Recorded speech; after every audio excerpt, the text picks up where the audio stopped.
Backstage buzz, we prep for the sound. The curtain falls and the crowd's all round. The night's still young and the stage is set. Our voice is ready, no time for regret. Wisdom and laughter in a verbal embrace. Tonight we're ruling this electric space. One is real when it's time for us.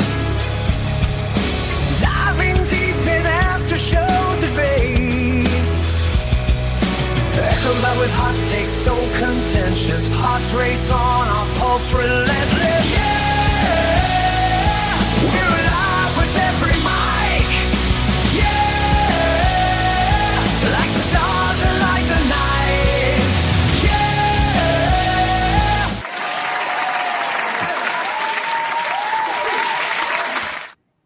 What to do, naysayers? We are back for another special edition of the Aftershow Podcast. And usually it would be only special because we're doing this on Sunday instead of Friday due to scheduling things, mainly around the Marvel Rivals closed beta. We were like, okay, well, they got the Twitch job campaign, so we want to be, streaming that and all that good stuff. And we thought yesterday was the last day, but they surprised us by saying, no, we're going to extend it for the rest of the month.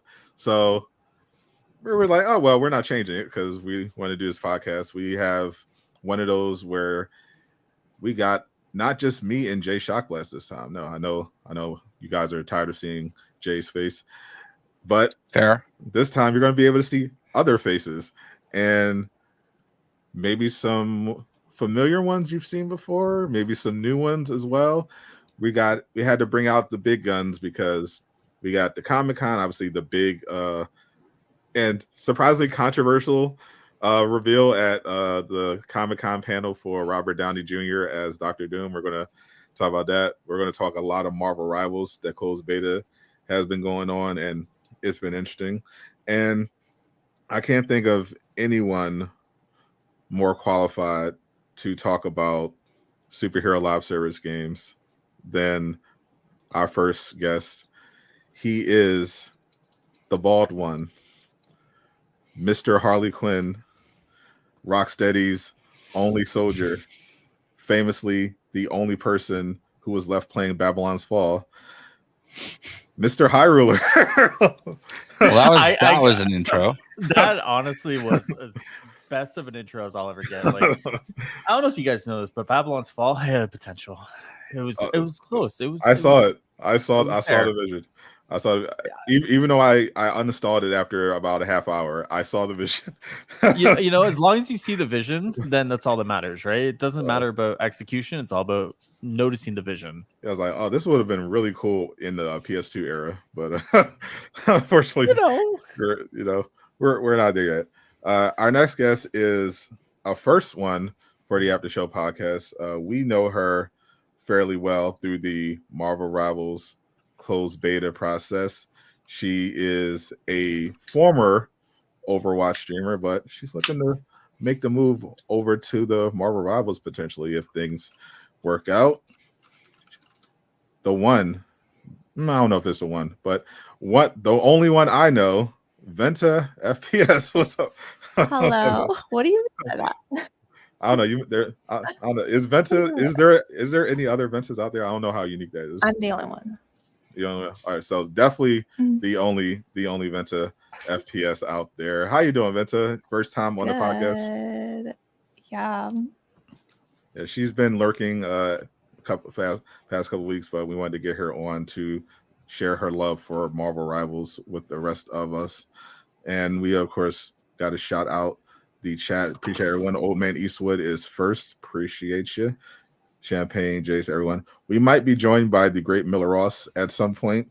We gotta see. He might be passed out from working at his terrible job. So we'll keep an eye out just in case he comes back to life. The invites have been sent out. So if he is, we'll pop in, maybe get some tea. I know he's got a lot to say about our Rivals, and he probably won't get his ban this time, but if he does, it's fine. Is it though? The stakes aren't as high as we thought they were. I'll just say that. But first, let's I want to get everyone's thoughts on that crazy Marvel Comic Con panel. We got a bunch of reveals, and the one that surprisingly has divided the internet is Robert Downey Jr. as Dr. Doom. There was a massive pop when he revealed it in the room, but once you hit Twitter, that's where everything seemingly broke down. People were surprisingly split on it. So, one of your thoughts, Vincent? You're the biggest Marvel fan I know. What do you think of Doctor reveal? You know what? I don't know what to think. I'll have to see, but I was kind of like, man, I thought he was gone already. Like, is that gonna mean? I was like, you're back again? But I don't know. I'll have to see how they do it. Yeah. Because it is weird. Like he died. Someone actually made this meme. It was pretty funny. They said he literally died and lived long enough to see himself become the villain. Literally, yeah. Like it's not. Yeah, it is going to be weird to see the guy who died heroically as Iron Man suddenly fighting the Avengers as Dr. Doom. That was a choice. Highruler, were you one of the people that were raging, or do you support this move?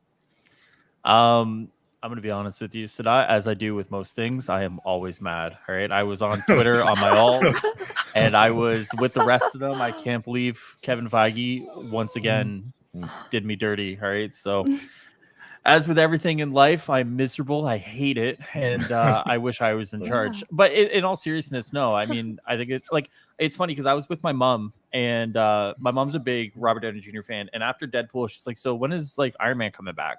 And I was like, "Well, it could happen, so on and so forth." As my dog whines at me, but for people like her, I hate to say it, but the normie audience, this is huge. This is right. Their Messiah has come back home, and I think nowadays I kind of identify more as a normie. So for me, I'm totally cool with it. So yeah, there you go. Well, Jay, I know Jay's going to have the hottest take on the panel.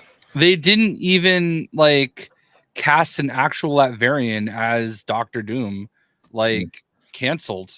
Correct. That is very problematic. I mean, it is problematic. I mean, you've got that guy right there that they could have totally done. Yeah.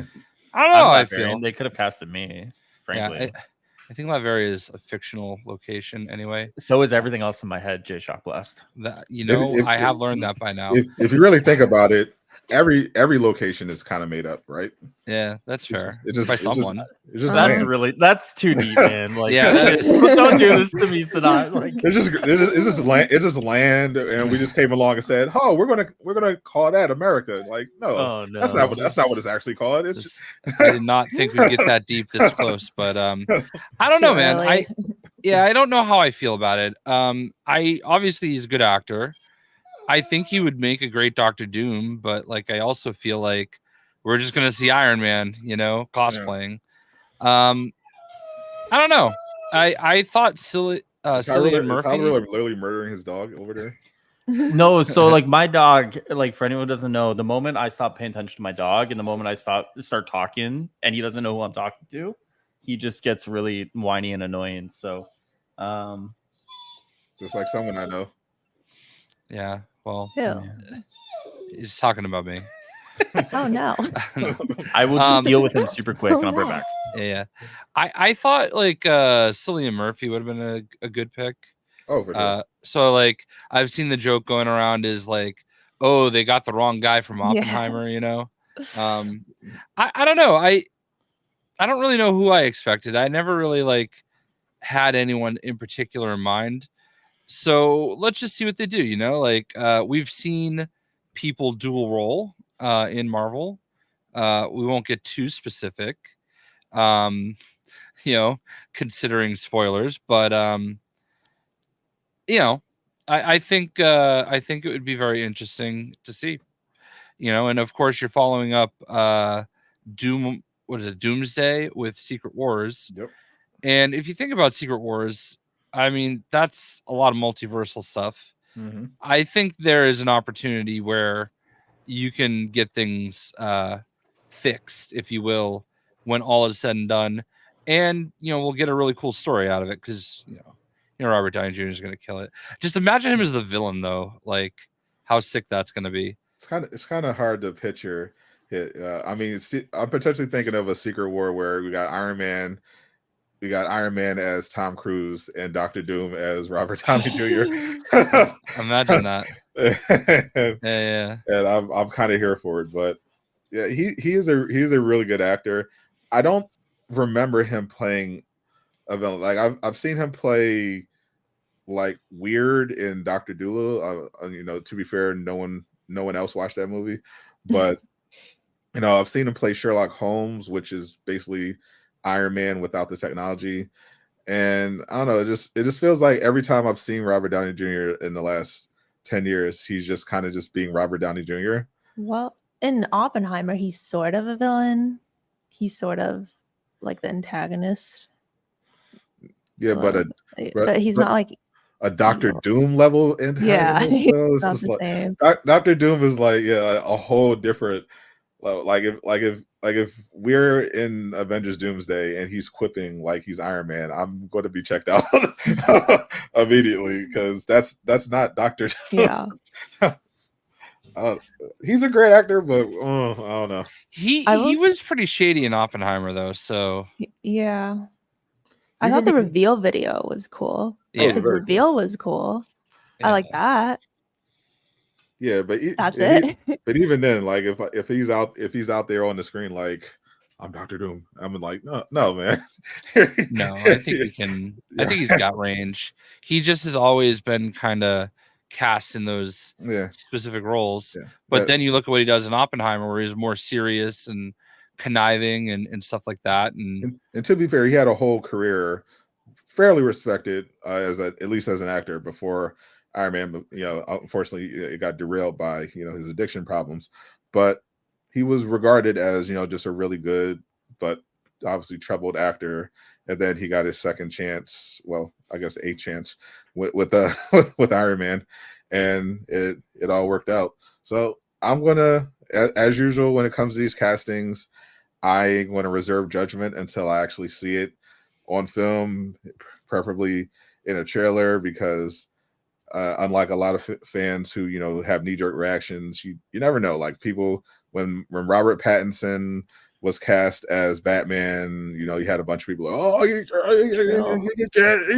he's Twilight, but I saw Robert Pattinson in like non-Twilight stuff, so I knew he was actually a extremely good actor and could absolutely pull it off.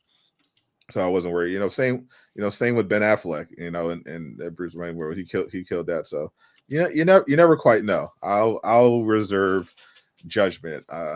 Now that pretty much overshadowed everything else, particularly Thunderbolts, which honestly, it doesn't sound great. I mean, it's like it sounds like Marvel's Suicide Squad, but with even less characters that you know about or care about. I think is Bucky gone officially? Like he was in there, and now Winter Soldier's not there. Was about Sentry, but now might not be Sentry. We saw Red Guardian's suit. It looks ass. I don't know about. I don't know the Highruler. Talk me into Thunderbolts. Florence Pugh. Did that work? No, I'm not as big of a Florence Pugh enjoyer as other people. I think she's fine. She's a decent actress. I don't buy her as the new Black Widow. I thought Scarlett Johansson was just better at that, and I don't think Florence Pugh is going to carry the movie. I'm just not sold on it. I think like her acting ability is really good. I think it's just a matter of like Marvel's gonna have to make people care about this. Like, you're taking a bunch of side characters that no one really gives a shit about, and then like, how do you make that convincing? So I mean, to be fair, Ghost is pretty popular. Yeah, fucking right. Like I guess like US Agent, right? Like I think that's one that you could probably get people to care about, but But it's a matter of like, what's the story? You know, if it's like a boring story, it doesn't matter. Like the thing is like they've assembled such a good cast that like individually and collectively they can probably sell you on something, but like the story still has to be good because otherwise, like, what the fuck's the point? So it's like the Temu Avengers. Yeah, it feels like Black Widow. Looking at the cast, it feels like Black Widow 2 without Scarlett Johansson. Yeah, I don't know. I don't know that there's like, I hope that like, because there's not much else going on with Marvel. Next we have like Captain America, and then this, and then don't forget Agatha all along, sir. I mean, like in the theaters, you know what I mean. And I don't think this is. I think this is going to do like Ant-Man well. You know what I mean. I don't know how you build that up. There's like this is literally like the D-list Avengers. You know, like it's a bunch of people that were spare parts in other movies and shows. If they did have Winter Soldier, maybe that's a draw. But you know, Fantastic Four too, I guess. Yeah, which I'm sure we're going to talk about, but. And don't forget Blade. I mean, I couldn't get that. I couldn't keep it straight. I'm sorry. There was a really good joke the last couple days. Amazing joke. Please, we'll I'll spoiler talk for Deadpool and Wolverine will be next week. Can't wait for that. Venta, you're a huge Thunderbolts fan from the comics. What did you think? What did you think of that reveal? Whatever. That's my thought. Damn, ice cold. I mean, I love Florence Pugh. I thought she was really fun with Kate Bishop and Hawkeye. I like their dynamic, but do I care enough? Not really. Oh, no. Whatever. Oh no. I mean, would you care if they put Kate Bishop on the Thunderbolts? Yeah. Honestly, I would, because I watched the show. So I have Hope you're listening, Kevin Feige. It's not too late. Put her in. Do some reshoots. Get Kate Bishop on there. Yeah. Yeah, that's the only draw. Like when it was Winter Soldier, I was interested. Mostly when I heard it was Winter Soldier and they're bringing in the Sentry, I was like, okay, that could be cool.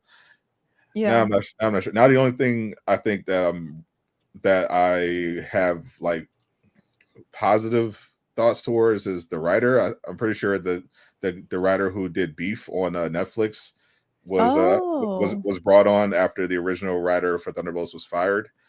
So at least I know the writer is good because Beef was a great show. So at least it shows. At least they're trying to, at least address the writing problem. Now, have you seen the Fantastic Four trailer? Did they actually have a trailer? They did have a trailer. I didn't see the trailer. I was trying to find. Yeah, I didn't see it. My brother found it on TikTok and sent it to me. It looks really good. TikTok is the Wild West, man. Like DMCAs don't exist on that platform. It's crazy. I am not a big TikTok user at all. Boomer J over here, but he'll send me TikToks all the time, and it was like you're gonna share it with the Class J. I don't know, or like, I mean, I'll send it to you, but like, I don't know, like, if we would play it here, would we? I mean, we can. We can just, okay. Yeah, we want to. All right, yeah. Then we'll react. We'll live react. Let me just pull it up out of. My brother sends me like videos all day. Yeah, me and my best friend share memes all day. Where the hell? You guys have friends? Yeah. A few. Yeah, you should try it. You should try it.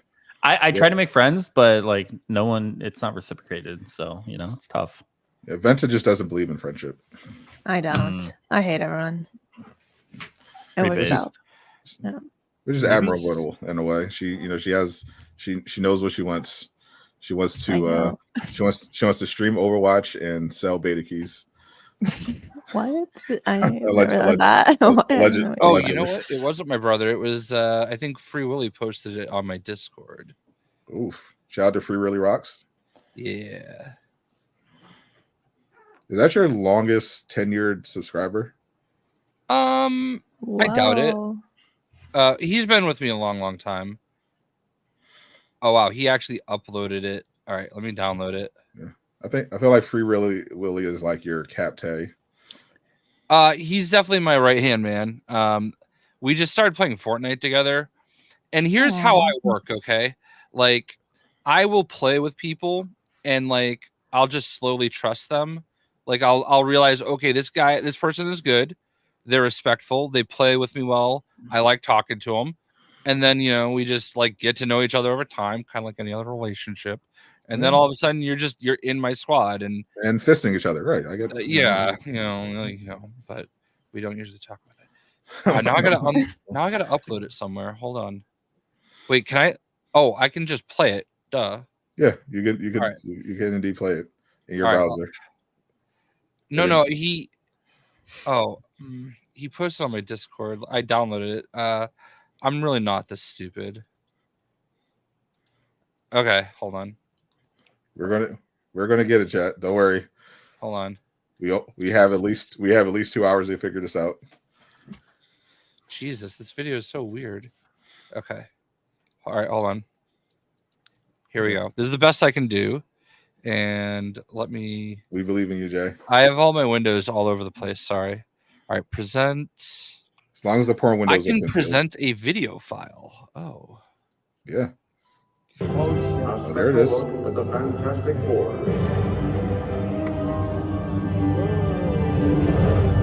Shout out to TikTok. This equation not only confirms alternate dimensions, it suggests that parallel Earths exist on different dimensional planes. Yeah. Who wants to see a big explosion? Glasses.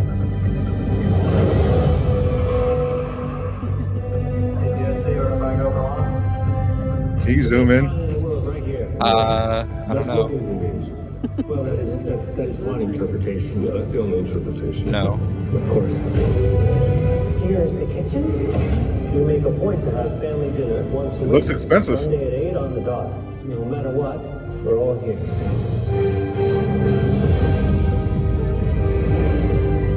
Yeah, Pedro Pascal. Pushing the vehicle upwards. You talked to 3 terrific fellas today, but now it's time to make a match. What do you say? I choose contestant number 3. Contestant number 3! You got to see that Ben Grimm. It feels good. And guidance is internal. Comms check, everybody stand off. Check. That last voice you just heard is my baby brother, Jonathan Storm. And ladies, he is Storm. very single.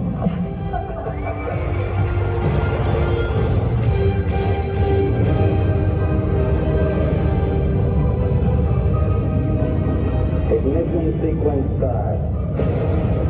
Liftoff. We have a liftoff.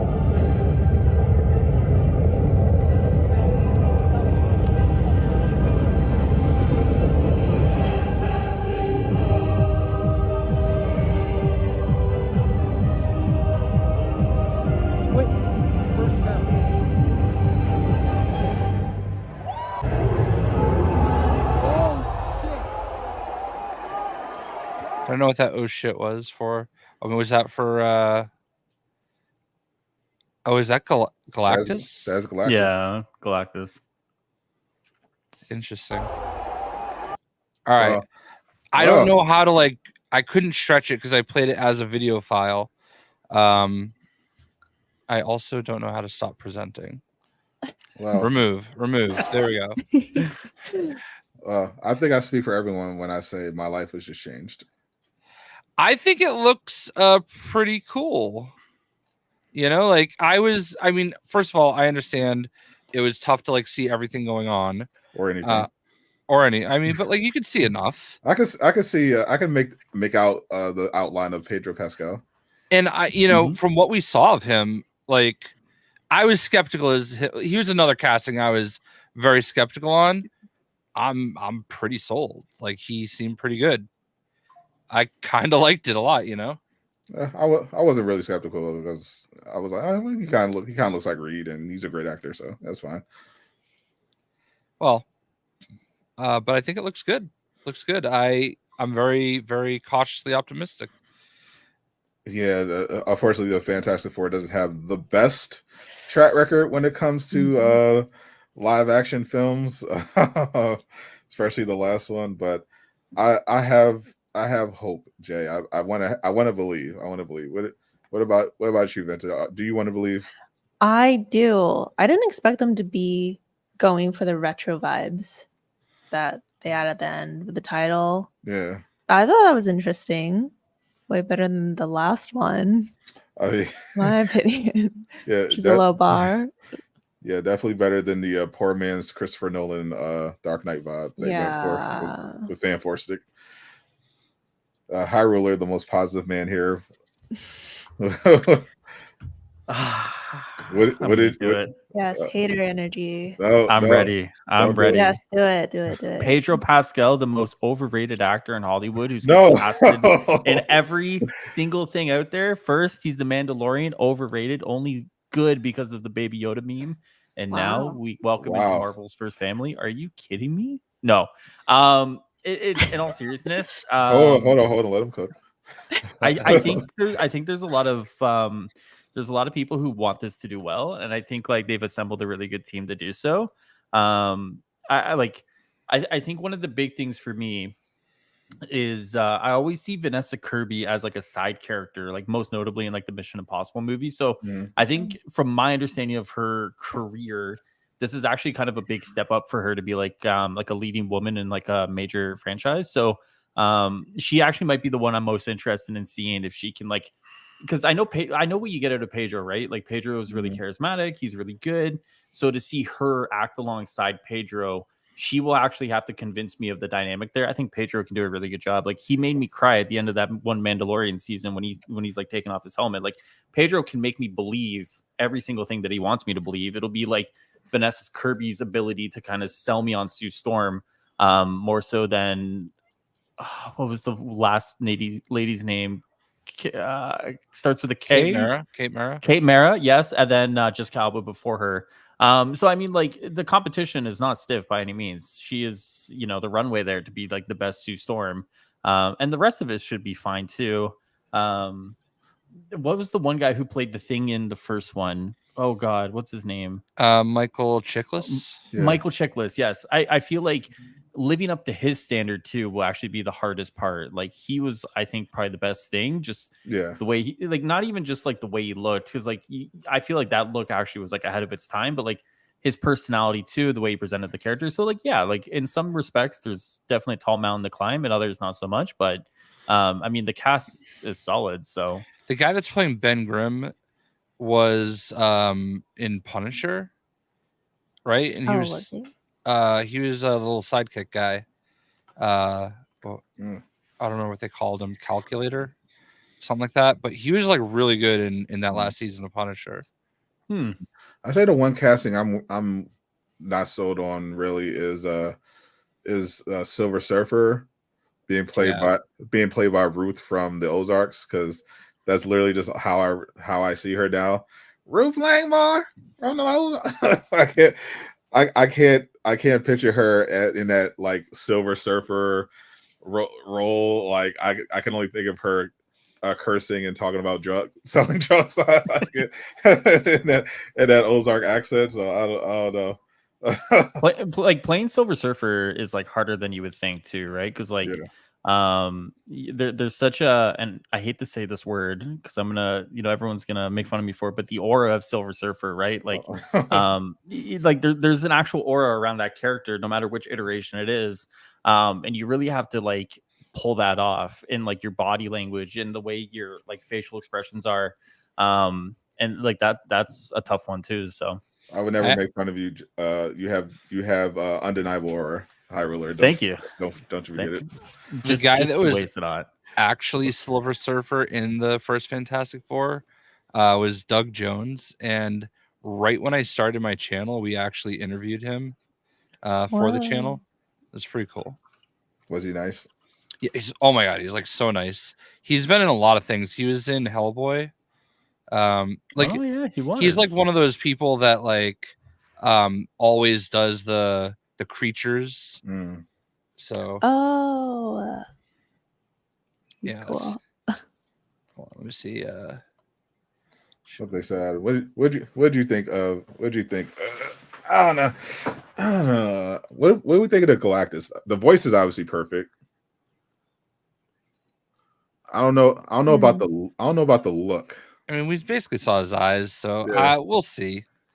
I don't know about that. He's not a cloud, so I mean, yeah, it's better. I mean, yeah, the bar is in hell. I mean, the best we could say is he wasn't a cloud. It's incremental improvements, like that's all we're looking for here. Is just slow steps up. That was kind of like going into the first Deadpool movie. It's like, well, he can talk. he's not like X-Men Origins Wolverine. He can talk this time. So and he has a suit. He has the suit. So that's where. We'll know if it'll live up to those heights, but at least he'll sound cool and intimidating. That's important. I kind of wonder too, like, I'm assuming Galactus is only lasting the one movie, right? So because they leave that universe, right? And so I guess it's they do the one and done of Galactus and then move on. But so I'm assuming if this one doesn't hit, it's not like we're stuck with this Galactus anyways, right? They could always recast and move on. So, but if it does, then they can keep that for after, I guess, Doomsday. For some future Avenger team ups. Here it is right there. 13 years ago, almost 14. Cool. That's not me. That's my that's Jay. my brother's friend wanted to do the interview. That's actually Jay Shock. He's being modest. That is me when I was a lowercase G. But yeah, we he took a few minutes to talk to us. So it was pretty cool. Did I say 2010? Yep. Where was I? October 2010. 14 years ago. Okay. It looks like 50 years ago with the auto economy. Yeah, I listen. I didn't know what listen when I started my YouTube channel 14 years ago. Okay. Wow. That's a long time. I did not know what I was doing. I was just trying to have fun. It was a hobby. It was we had a website too. We were trying to just use it to get to do cool things, and I got to do a lot. I don't know if you guys watched the opening ceremony of the Olympics. They had Gojira play in this castle along the River Seine, and it was so metal, and I've shot photos of them, and it's just crazy some of the things that we got to do back then. So I don't know. We went to a Comic-Con. They said, do you want to interview people? We said, yeah, we want to interview these people. We also interviewed Ethan Van Sciver, who was a Green Lantern and Flash artist at the time. Probably DC's top 3 artists at the time. He's been sort of canceled since then, but ooh. I always remember that he took time to talk to us, I don't remember who else we interviewed. Gabe brings up a good point. Do we actually trust this now that I'm being reminded of the WandaVision connection? So WandaVision, I mean, it is definitely that one's definitely split. I thought WandaVision was half really good, half extremely mid. Some people love WandaVision. I thought it. Some people hated it. Where are we at WandaVision right now? I thought it was really good. Yeah, I like. What's wrong with you? I think it was because it wasn't such a straightforward thing that they did the kind. I think it's like the seasons of Suicide Squad. It's cute. All right, we got Mrs. Freeze. We've got Zoe Lawton. We've got this different take on the Joker. It's cute. It's adorable.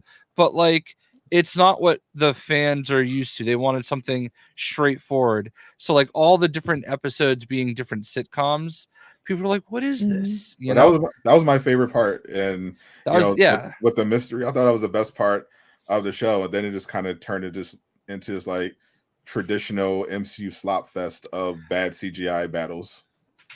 Yeah, and really cringe dialogue. Highruler is ready to hate on WandaVision. I can see it. I'm actually ready to unleash Highruler. Go. Okay. Listen. I'm gonna say it. Wait, do we have any Wanda stands in this chat? Before I say it, there are Wanda stands everywhere. Vince is probably a like Wanda Wanda. stand. good. I'm ready. Yeah, I'm the biggest Wanda stan. Oh, I'm so sorry. I think actually Wanda stands ruined WandaVision. Like that's a good show. Like it is a really good show. I think it kind of it starts off really good, and then it kind of like falls a little bit. But I don't think it falls too hard actually. But I think the perception of the show actually kind of ruined it more than anything else. Because you know, everyone wants Wanda to be like this crazy good character, blah, blah, blah, blah, blah. Don't give a fuck. And then like what we got is like a really good show that kind of falls to average. But like everyone assumed that the start was going to be like this magnificent, like meteoric, whatever. Meteoric. Yeah, whatever. Like the great rise. And then obviously when it falls to average. But like people think it fell to like the worst thing in the world. I don't know. WandaVision's cool. I don't give a fuck. Oh. Yeah. I thought they kind of ruined her character at the end. It was just like, yeah, I know it was just so cringe, like how there was absolutely zero accountability. Like Wanda at this point has been torturing men, women, and children for over a month, and the only one that goes to jail is the guy that's trying to stop her.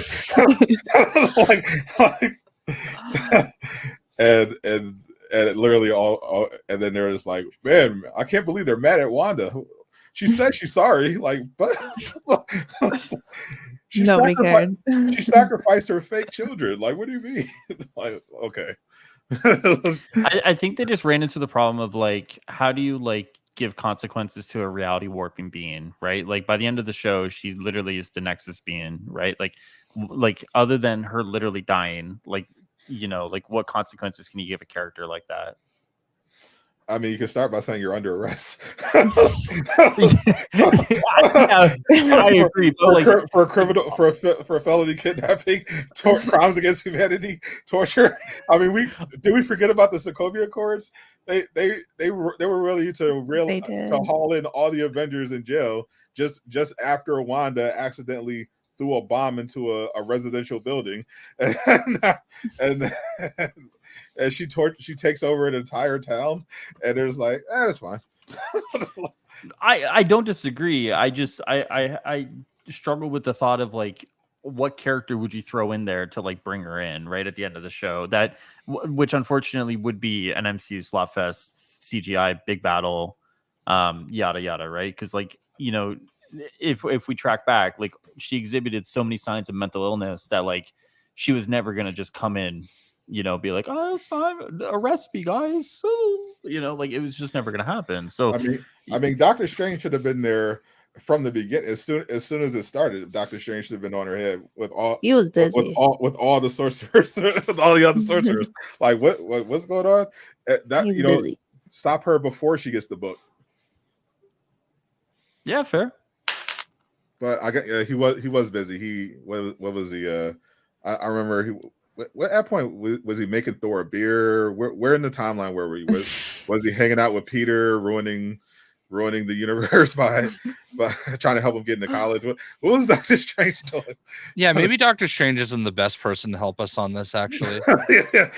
Where was Wong? Where was Wong? Wong's the responsible one. Doctor Strange has the power, but Wong was the actual responsible one. Like we needed Wong to come in and like kind of direct Doctor Strange to be like, okay, there's a threat here. You need to come here and deal with it. So I don't know. So at least maybe Fantastic Four will be half really good.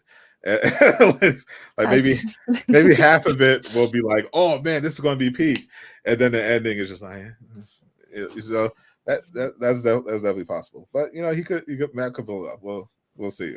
I'll choose to believe in this iteration of Fantastic Four being good. But the other thing that took over San Diego Comic-Con was surprisingly not DC, but a video game, Marvel Rivals.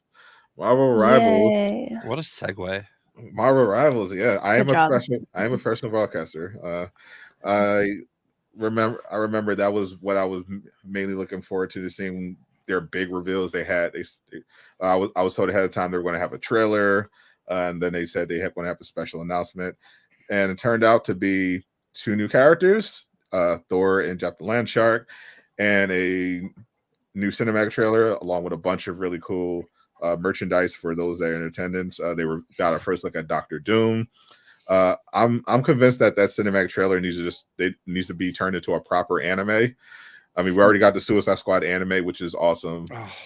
We need a proper Marvel anime now. Well, remember that thing they did for Midnight Suns? Too? Oh yeah, that was awesome too. Yeah. So like seriously. Yeah, we need more of that. But we all got to, I don't know, is Highruler in the playing some Marvel Rivals? A little bit, but as I was telling Jay the other day, I got boomer brain. Like it just, I play the game sometimes and it just doesn't agree with my brain. So I play it. I try to enjoy it as best I can, but I don't know, man. My Adderall like prescription is just not with me right now to do it. So it's unfortunate.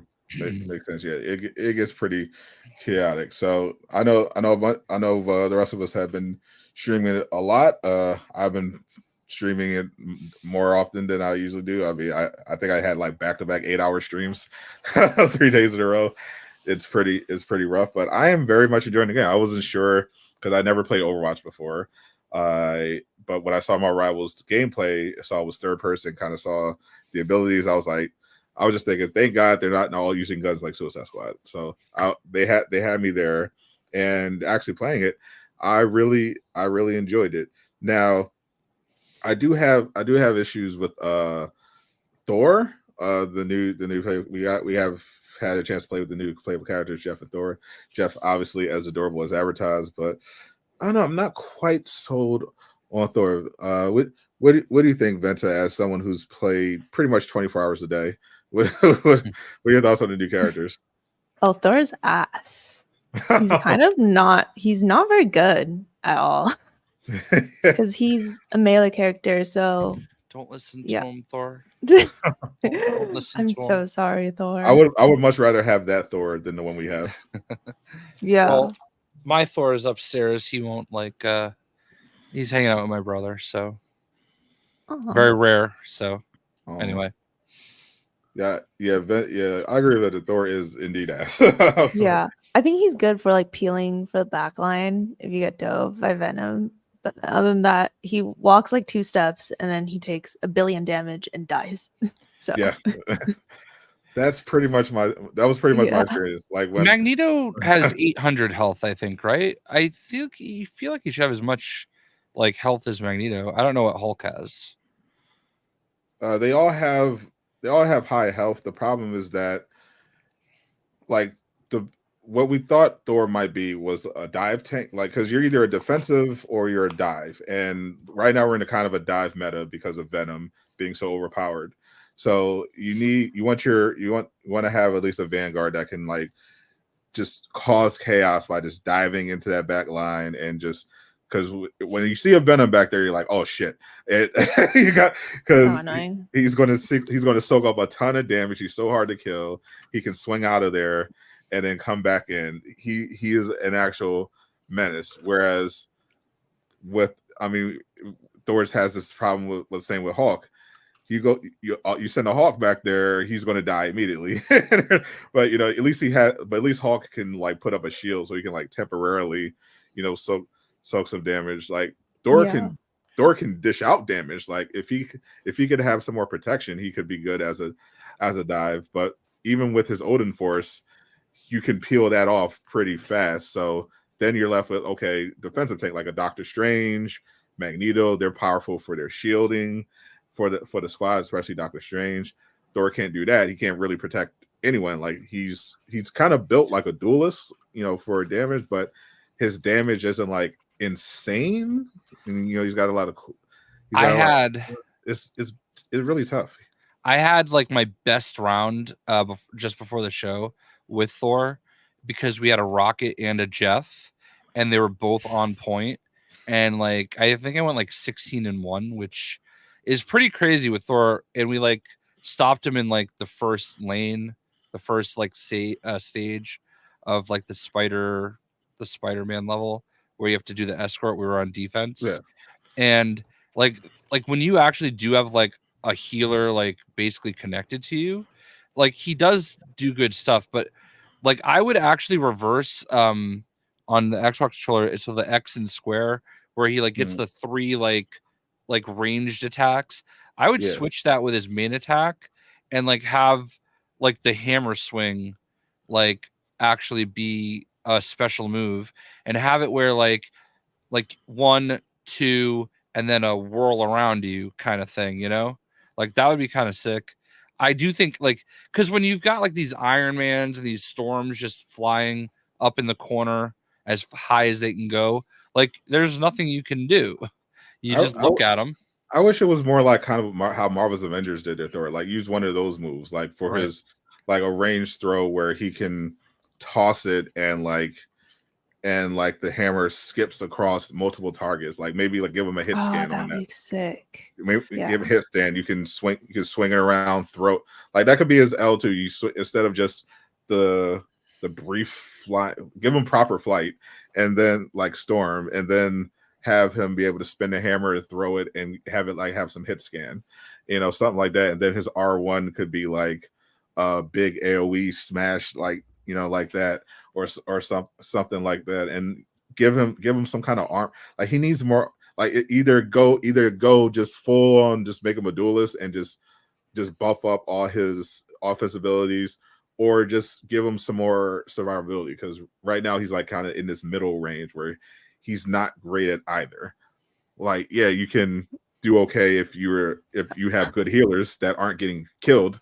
But in my experience, like playing in ranked, whenever I see a Thor coming on the back line, we kill, even if he has healers, are like, okay, we're just going to kill you immediately, and like you just die immediately, and then we're going after your healers, and it really is not what you're doing.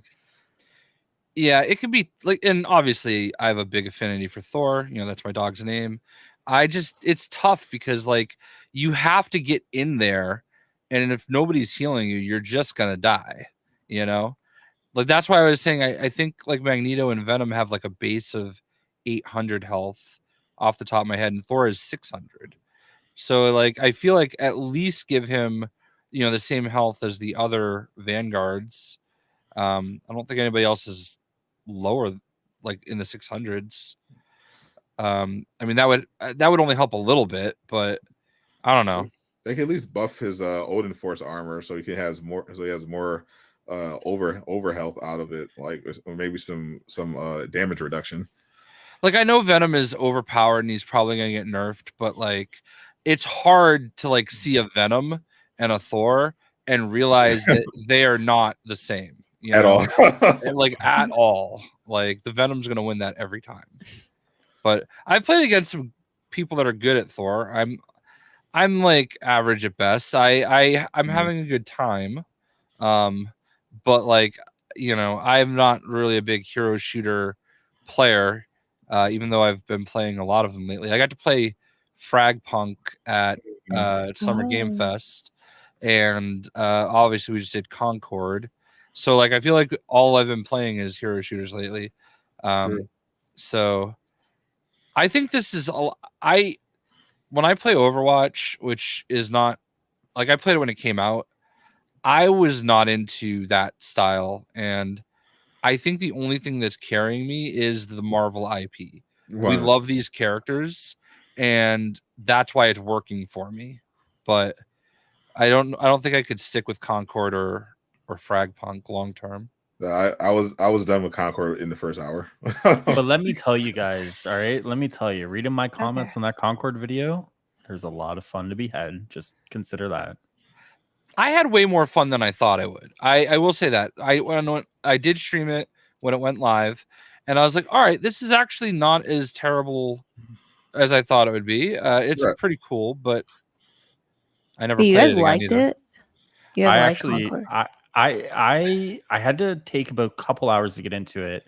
And I had a buddy who like gave me a couple tips on Twitter, and then I went back and I kind of put that to motion. I was actually able to find some enjoyment out of it. But one of the things I noticed is that the initial hump to like start the game and then find like characters to enjoy is way too large. I just don't think their character kits are that all grabbing, and like the fact that like I, who support every game, especially the ones that are like the bad ones, and I needed help to get into it, like it shows that I don't think it's going to do quite well, unfortunately. Unfortunately, the numbers also back that up. No one's trying to play that. Yeah, I gave it a try, but yeah, it was not for me. The more I played it, the more I wish they had just gone full Guardians of the Galaxy ripoff and just made just this single player or a co-op RPG adventure. Yeah, well, and that's the thing too, though, is that like there are leaks to point towards like this whole PvE mode that's like supposed to be coming. But like, is anyone gonna care by the time that comes out? Probably not. Would anyone care if it came out on release? Probably not. So yeah, I saw this video and it said that Concord was the worst shooter ever made. Worst shooter ever made. Did you end up playing it? I didn't get to, but it kind of looked too slow for me, so yes, I wasn't it is too very interested. slow. Yeah. God, there's been some bad shooters. There's this game called Brink. I don't know if anybody remembers Brink. It was like that was like a 360 game, no? Yeah, PS3 and 360. Yeah. My buddy DJ Chrome was like, "This is it. This is going to be the best game ever." And then it came out and it was so bad. It was like I always think of Brink when I think of bad shooters. That was we've had some disappointments. Like I mean, this panel can attest. I mean, we were all convinced Marvel's Avengers is going to be the next big thing. It was like I remember it because I got into Avengers relatively late in the hype cycle, like around probably a month or two before launch. It got on my radar, and I just saw how hyped people were. Like, oh, this is gonna be bigger than Fortnite. That's gonna be the best. That's ridiculous. I remember our buddy Lejeune, one of his videos that I saw when they showed the Marvel's Avengers Hulk the Thorbuster trailer, when Iron Man ripped out the Hulkbuster, and Lejeune just was screaming, losing his mind, like, "Oh my god!" I was like, "Oh, this game is going to be the one." It was not. It was not the one. Unfortunately, we had fun. We had fun with it. It brought literally all of us met through Marvel's Avengers. So I always have love for the community for that. But yeah, the game let us down, and we've just been kind of waiting for that next specifically multiplayer superhero experience, because we know there's always going to be a good single player superhero game at some place, but it was something different about like a superhero multiplayer game where you can come together with the community, and we just been waiting for it. You know, Gotham Knights wasn't it, Suicide Squad, Highruler is holding down the fort on that one, but even me, who has I think over 200 hours in the Suicide Squad, could not just tolerate the season 2. Even though they sent me and Jay some very cool stuff. I got my Captain Boomerang sneakers right here. They sent me. Why do those look like kid shoes in your hand? Because I have giant hands, Jay. I am 6'4". So, these are what size are these? These are pretty. These are like a 13, size 13. I requested. Yeah, I don't know why I'm worried about a size. I knew I was never gonna wear them. yeah. These are display only. I've never actually put it on. Yeah. I played basketball with these, so I have basketball hands. I have hockey hands. They're soft. I have giant crab hands. Highruler. Highruler has grippers. Yeah, that's true. Highruler's defining feature is his feet, not his hands. That's true. I can grab things with my feet. It's That's a show for another day. They are basically. You should show the audience. This audience encourage him. We've seen it so much. We've seen. Oh no, for real? Okay. He's got. Oh wow. I have the socks on, so if you guys want to actually see it without the socks, you can go to my Twitter at Highruler Live, and I will send you a PayPal link for undisclosed amount of money.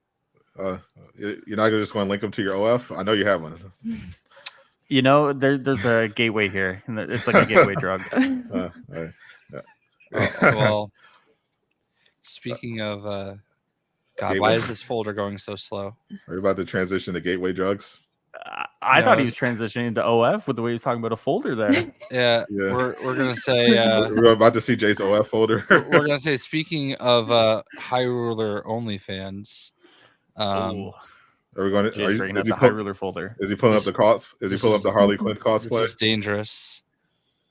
I look so good. I'm sorry, but like, listen, I love my girlfriend, but if I had the chance to fuck me as Harley Quinn, I would do it. I'm sorry, it would happen. Okay. Well, if you there you go. If you actually told Highruler to go fuck himself, he would accept that invitation. Gladly. There's power in that, you know. There is. Anyway, self-acceptance and self-love is huge nowadays, guys. True. Speaking of love, Jeff the Land Shark is the other character added to Marvel Rivals. We all agree he's the cutest. But in terms of actual play, what is your verdict as a competitive Marvel Rivals sweat, Venta? I think he's really fun. He's very fun. He's a little too squishy because everyone's on dive. Yeah. So, I mean, other characters can do what he does, but better. But he's like fun to play. Someone was flaming me, so then he was on my team, so I swallowed them all with my ult, and then I jumped off the map and killed my I was like, frick you. Awesome. Yeah. So I think that's really funny. But they do you really have- need to get rid of that. Like, Do you have there's that no clip? way that's gonna go well. Actually, Mr. Jay Shockblast here, when we were playing yesterday, did that to me. He thought he not intentionally, unfortunately. He confused me with a completely different character. Oh, No, I thought I got the other Hulk. Yeah, he did not. That's so good. They didn't have a Hulk. They had a Hulk. He grabbed me and he threw me right into a Venom and killed me. awesome. You deserved it. Yeah, real. That was good. It was fun. I did manage to pull something off. I grabbed a mantis and threw her off a ledge. That was a good time. Now, but do you get the kill for that, or I do. Okay. Yeah. Yeah, it was a good one. Yeah. That is. I feel like both Thor and Jeff to a degree rely on teammates. Obviously, in general, you're supposed to protect your healers. That's unfortunately a thing that some players don't understand. So Jeff in particular can be in for a bad time unless there's a Thor diving, because that happened to me earlier today when I was streaming. Thor, they didn't protect the back line, and the Thor was coming at me one-on-one, and I just laughed and shot him, and he ran away. Until he ran away because he's bad without a healer. So bad. I've actually had a lot of fun playing as Jeff, and I think it's kind of weird that we get Deadpool's pet before we get Deadpool. Yeah. Interesting. This seems kind of on brand. Like they have a lot of really recognizable characters, and then they kind of throw in some lesser known stuff. They like to mix that in. So I kind of like that strategy, because they do already have like a big amount of heavy hitters on a roster in terms of popularity. So it's cool that they slide in someone that's lesser known to switch things up. I'm sure some of us or most of us have seen a list of some of the other characters that are coming to the game. So I think it's safe to assume that they're kind of on top of it. They have a very, very big roster planned, and there's going to have a mix of really popular, heavily fan requested characters and characters that maybe are more niche but have really kind of passionate fan bases. You know, one of our regulars literally cried when he saw a particular character was coming to Marvel Rivals. So I'm looking forward to when that drops into the game. I'm like, wait, what character? Well, we're obviously not going to tell you because spoilers. Highruler. Also, some of us are in the creator program, so I think we're technically not allowed to share secrets. Yeah, some of us have already been like kicked out. Yeah. And Okay, all right. Yeah, Listen, for those leakers out there, DM me. Yeah. 2 of us were kicked out. 1 of us was accused of selling keys. That's crazy. But have you guys ever Really? had your perms disabled from their Discord? For what reason? Why do they do that? oh, I restreamed he I was- restreamed the dev stream, and they Oh, took away my ability to watch streams. Highruler, like this is the problem stream. Yeah, we've all been disciplined here. So, Well, I will say, I did talk to Danny Koo in person out in LA, and he said it was a big misunderstanding. I feel much better about it. So, you know, Jay, we're good. fortunately, Jay has friends in high places and boardrooms, so we're okay.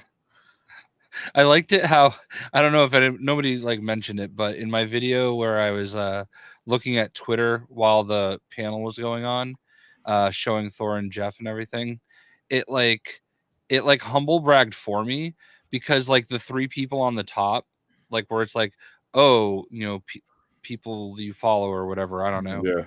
Like recommended people based on your search. One of them was Bill Roseman, and it just had that follows you next to you. I was like, oh, the ultimate flex. I'm gonna just like hang on this spot for a minute. Maybe somebody will notice and be impressed. Yeah, for the record, if you're buying keys for this beta, you're a fool. Yeah. That's almost as silly as agreeing to swap keys with somebody or a different platform. There's no way that's legit. Yeah. The game's coming out in probably 3 months, less than.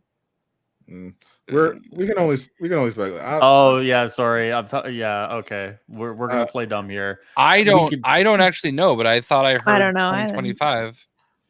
I think there's going to be an open beta first. I don't think they're going to announce. Of course. I don't think they're going to do a full launch before an open beta. The game definitely feels close to ready, but I mean, so did Suicide Squad to a degree. So you gotta make sure that when you uncap the servers, that all hell doesn't break loose. So if everything holds up with a proper open beta, then yeah, I can definitely see the full release happening not long after that. I don't know how long, because the turnaround time so far have been fairly fast between the closed alpha and the closed beta. So maybe after this one ends, we get an open beta in another 2 months. And if that goes well, maybe they announce a release date not long after that. But it does feel, for now, obviously they still have a lot to do in terms of balancing, but it does feel fairly polished, especially for a beta. You know, one thing that I was talking to Sadat about before the show started, I downloaded on PlayStation today, and I could not, you cannot link the account from your Xbox to PlayStation or anything. No cross progression. I do hope that they do like a server side account. I mean, not that I'm necessarily going to play on Xbox and PlayStation. He just wants all the Spider-Man. time. Nice. I just wanted the Spider-Man skin so that if I did play on PlayStation, I could use it. But I don't want to create like another screen name. You know what I mean? Yeah. Yeah. Just to play. He's got J Shock Blast. He doesn't want to do a J Shock Blast 2. Yeah. I'd probably do like J Shock Blast YT. You know what I mean? Oh, I hate those. Yeah. I don't know. Just something triggers me every time I see. I see someone saying. I do want to say thank you to both Venta and is it Rao Nose? Did I say that right?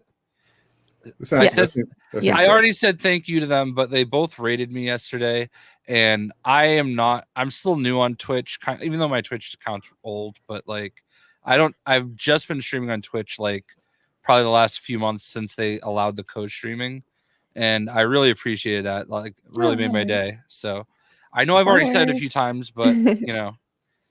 Yeah, I rated Venta as a thank you. Yeah. To make up for That's it. very nice. Yeah, so I was like just signing on and like just getting like situated, and then it was like boom, people. Like, oh, cool. get my game face on. I'm a pro. I've done it before, so Yes, I wish YouTube had like a comparable race system. Like a raid, yeah. Their That would current be one, cool. their current system is not great for rating. It's like not nearly as intuitive as the Twitch system at all. Yeah. It's a lot. It's a whole thing. Like it never bothers. Whereas Twitch, you go into your settings, like okay, raid, okay, people you're following, Yeah. people in your category. Like it's so simple and intuitive, and it works. And yeah, I hope YouTube next invest more into the live streaming space, because there's definitely a lot of potential there. Because I started on Twitch and then I moved to YouTube, and now I'm like doing both now that Twitch is allowing us to cross pollinate, and I do enjoy both, but Twitch definitely has some more handy features that YouTube can benefit from. So here's a question, since we're all talking Marvel Rivals here. We'll start with Venta. Who is a character not in the game that you would like to see? Yeah, I've been asked this question a lot. Common question, but yeah. Well, just because I saw Deadpool and Wolverine recently, I'm gonna say Deadpool and Wolverine. And if they had a team up, that would be really iconic. That would be really cool. Yeah, and I kind of wish that they did that for the movie release, but probably wasn't ready yet. Yeah, it's not the full release anyway, so I guess it makes sense. But yeah, no, I'm with you on that. That's cool. What about you, Highruler? Cyclops. Very cool. Sadat the gamer. Well, you know me. I've been pretty consistent on this, and I've definitely narrowed it down to Nightcrawler and Thanos with the Infinity Gauntlet. Oh yes. So I did meet with the team when I was at Summer Game Fest, and the interviewer was like going through this list of characters. Like he's like, "Are they in the game? Are they in the game? Are they in the game?" So when he was done, I was like, "All right, my turn to pitch." I know like not everybody is necessarily going to want these characters, but Batman I would Ninja. love that. Yeah, Batman Ninja, first choice. Long running inside joke. Anyway, Nova and Darkhawk. Those are the two that I would love to see. Dark who? Dark Hawk. Okay. like Hawk Tua. So yeah, and then obviously I said Deadpool, but like I feel like those would obviously be really cool characters that could offer something a little bit different. I'm definitely with you. Obviously, Deadpool would be dope. I like Nova. I like kind of how they do the flyers, and I think Nova could be a cool addition to the flyers. I feel like I want Nightcrawler to be just extremely annoying. Yeah. I want to be able to teleport people. I want to be able to teleport people off the map. Oh God, no! I think that would be amazing. Oh God. As his alt, he could just pop in on multiple targets and just boop. Oh my gosh. Okay, so in Overwatch, is a character that can grab your teammates to safety. And Overwatch had to nerf that so hard because it was getting so annoying. People would pull people back to spawn so they couldn't leave spawn. They were just like there forever. It's just not a good mechanic to grab your teammates or anyone. It's just terrible. It feels awful. I would never grab a teammate. Yeah, never. Yeah, I would never. Yeah. This is all the more reason so we can grab the Ventas and the J-Shock classes out there and teach them and annoy them as much as they've annoyed us with their shenanigans. I just love Nightcrawler. I think he'd be cool. Give him his swords let him dual wield swords for his melee, and just have him being able to teleport around the map. Speedster as well. Quicksilver would be awesome. I want to see how they would do a speedster. Oh yeah. Human Torch, Silver Surfer. The Silver Surfer would be a really cool flyer. Odin, Cable, Domino, Wong. Ooh. Yeah, definitely some cool choices there. Oh, what was I just gonna say? I like Boomer Brain. I like the Cable. I like the Cable pick. Yeah, he'd be kind of like a Punisher with actual powers. You give him some of that leaning kind of a little bit to his telekinesis. Would that be good? I feel like giving him like some time manipulation might be broken, but it could be cool. Like let him do some. I don't know how you could balance out his time manipulation if they wanted to go that route. Imagine you did like Mystique, and she could like her ultimate was that she could like morph into somebody else. Like just pick somebody and morph into them. Oh, that's cool. Wouldn't morph be better because isn't he supposed to be able to take their powers as well? Yeah, maybe. I like Mystique. I mean, but either way. Yeah, I like Mystique, but kind of her whole thing is like pure deception because she can't use their powers. Okay, so Mystique, and it like changes your name from like red in their screen to like what is it, blue or green? So it looks like you're their teammate. Yeah, that would be pretty sick. Even their screen name, yeah. Yeah. Oh my god. That's the ultimate, and then you're just sitting there. They think you're a teammate, and you're just shooting them for like 10 seconds. Yeah, that would be pretty funny. I'm like, if they can make that work, I'll be on it. Let's see, you got Wonder Man, Rhodey. Yeah. I only want. No one's mentioned Squirrel Girl. I mean, nope. I would report to PETA. Squirrel Girl is, of course, Jay Shockglass's favorite Marvel character. Yeah. No, he loves Squirrel Girl. He can't get enough of Squirrel Girl. Really? Literally the worst character ever created. He loves Squirrel Girl. Although we did have squirrels. This, she's just terrible. Like her power is throwing squirrels at people. Yeah. Like how hasn't PETA shut this down? She's crazy. She's just a baby. She's literally Luke Cage and Jessica Jones' babysitter. That is it. Oh, we definitely gotta have Quake for Miller. Shout out to Miller. But we did have this conversation the other day that what is it, Melania Van Traub, the AT&T girl, when they were going to be doing, I think it was the New Warriors show. She was cast as Squirrel Girl. It got canceled because Squirrel Girl was in it, and nobody cared about that. But you know, but he's a big fan of the actress. She's the only. I believe she's one of the only actresses he would be allowed to cheat on his wife with. She's I think on the list. Yeah, you know. Pam Beesly is Pam on Beesly the list. from The Office. Yes, and somebody else. I'm blanking.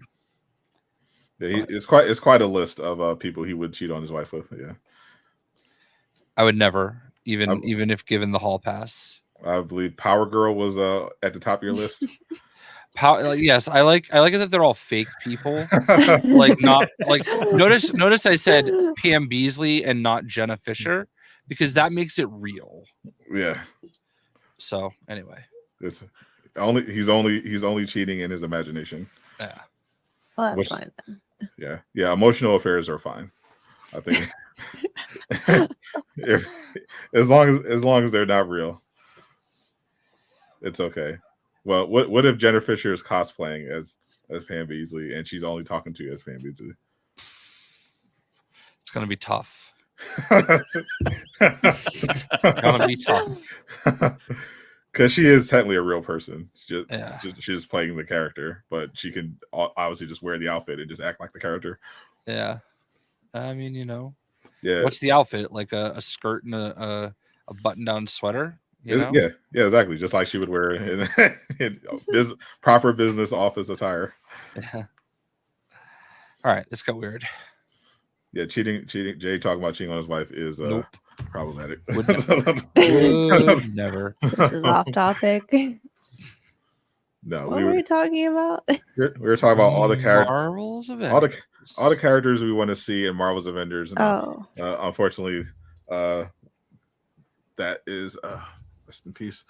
But yeah, all the characters coming to Marvel Rivals. Hopefully, the next Marvel's Avengers in terms of game that has a lot of potential, but in this case, actually succeeds and does not fail spectacularly, and it manages to bring people together and create this great community. I'm hoping for that one next. I do think at least in terms of the character list, they're going to have a lot of Marvel fans. They're going to get their attention. It's just a matter of the actual game. And in terms of that, Besides, obviously, they're going to need some balancing and features. Like, I know a lot of people ask for roll queue, particularly in ranked. What other changes do you think the game needs from a competitive standpoint to like kind of get kind of those sweaty players from other shooters, maybe? Roll queue is definitely part of it, but I don't know. It's just annoying to be like, as a support, just everyone else is a DPS and I'm the only person healing. And then I know like if you're a tank, like no one wants to heal, and that gets super annoying. So it's like every single person wants to play DPS, and that's it's frustrating. I'm actually fine being a healer. Actually, I like Rocket and Jeff a lot in a lot of ways, but I think it's fun being a healer. Yeah, I enjoy it as well. It's just the problem is that it's not what's not fun is when everyone is ignoring you and just rushing ahead and not paying attention and not realizing that you need to actually guard your healer from constant dives from Venom. It's very annoying. It's extremely annoying and makes you not want to play support. Yes. And then they go, "Why aren't you healing me?" when you're getting dove by half their team.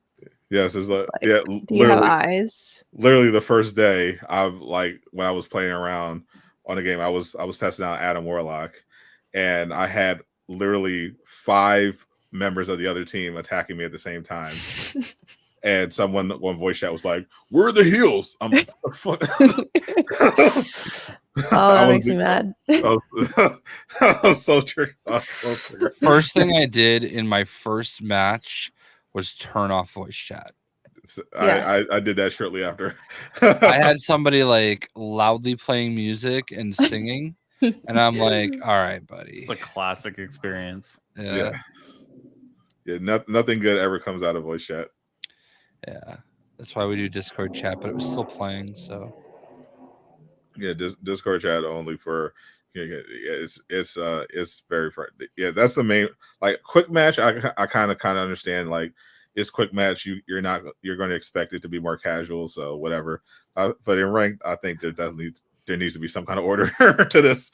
Like it becomes an issue. Like I know everyone doesn't want to play certain rules, but someone's got to do it. If you're playing ranked, like there should be like understanding. Okay, you people have to play proper roles, or you're going to lose to a team that's doing it correctly. The only thing is that once Overwatch added roll queue, the queue times got very long. Like I wait like 20 minutes for a game sometimes. Long, like sometimes even longer. An hour. Yeah. I've seen so, it. It does not get good. So yeah, I'm kind of like, I don't know what they could do about that. I think the hero bands was an interesting idea too, like Diamond 3 and above, but I don't really experience that because like not a lot of people are in Diamond yet, so that was interesting. And there are other like small quality of life stuff I think across the board. For example, Overwatch added that if you're not in a fight, you get passive healing. So if you're out of combat, you just get healed passively no matter who you are. And that was nice. We could definitely use that in my rivals. Yes, so I think that there's another thing where you could TP to another spawn. So, for example, you just died and your team capped the point, but you respawn back in your old spawn. So now you have to walk all the way back. Instead of that, you could just TP the next spawn. I think they should add that. There's like really small quality of life stuff that Overwatch has added over the years that I think Rivals is kind of missing competitively, but it doesn't really affect competitive gameplay. I think just balancing stuff, which is what they've been doing, would be helpful to the competitive game. For sure. And it's something about AFKers or people who are just like there's because there are people who are kind of cheat. Like right before I came on here, we were playing and we were in ranked, and there was this Spider-Man guy who literally was just standing just in the he would like either hide in the ceiling or just hang out behind the walls, like just literally doing nothing, like not attacking, not doing anything. Like usually Spider-Man players are just bad. He was intentionally doing nothing. and just avoiding. Yeah, that's just avoiding AF. yeah. Like that has to be That's all. Yeah, I feel like that's always a problem in every game. There's like people that should be banned, but they're just in my game somehow. Yeah, that's It's also just annoying. That's also What can you do?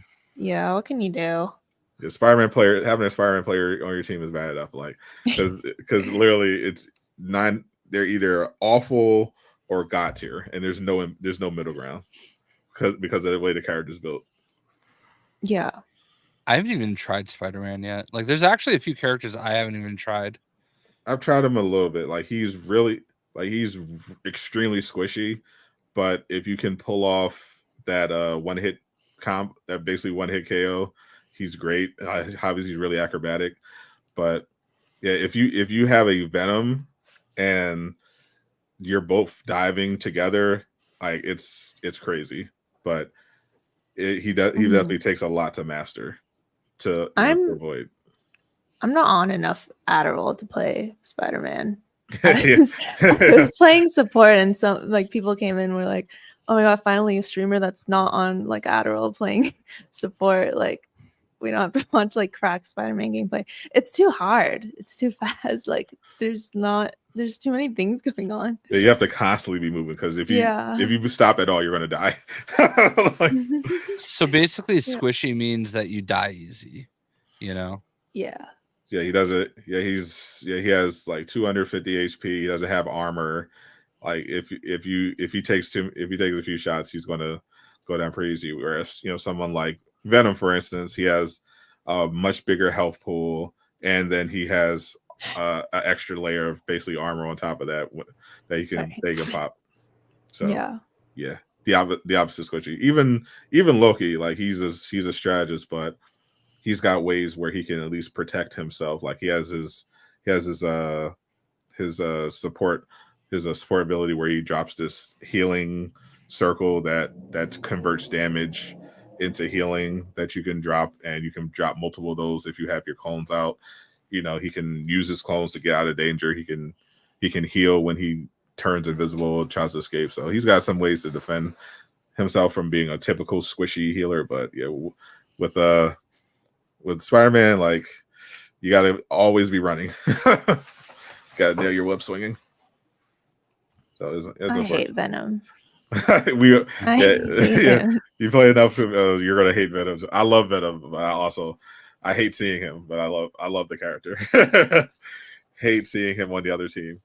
Yeah, I'm gonna go right back to Thor. It's just so rough seeing like how good, like, and again, we all acknowledge and concede Venom's probably gonna get nerfed, but like I feel like his kid is so good, and then you put Thor next to him, and it's like, why?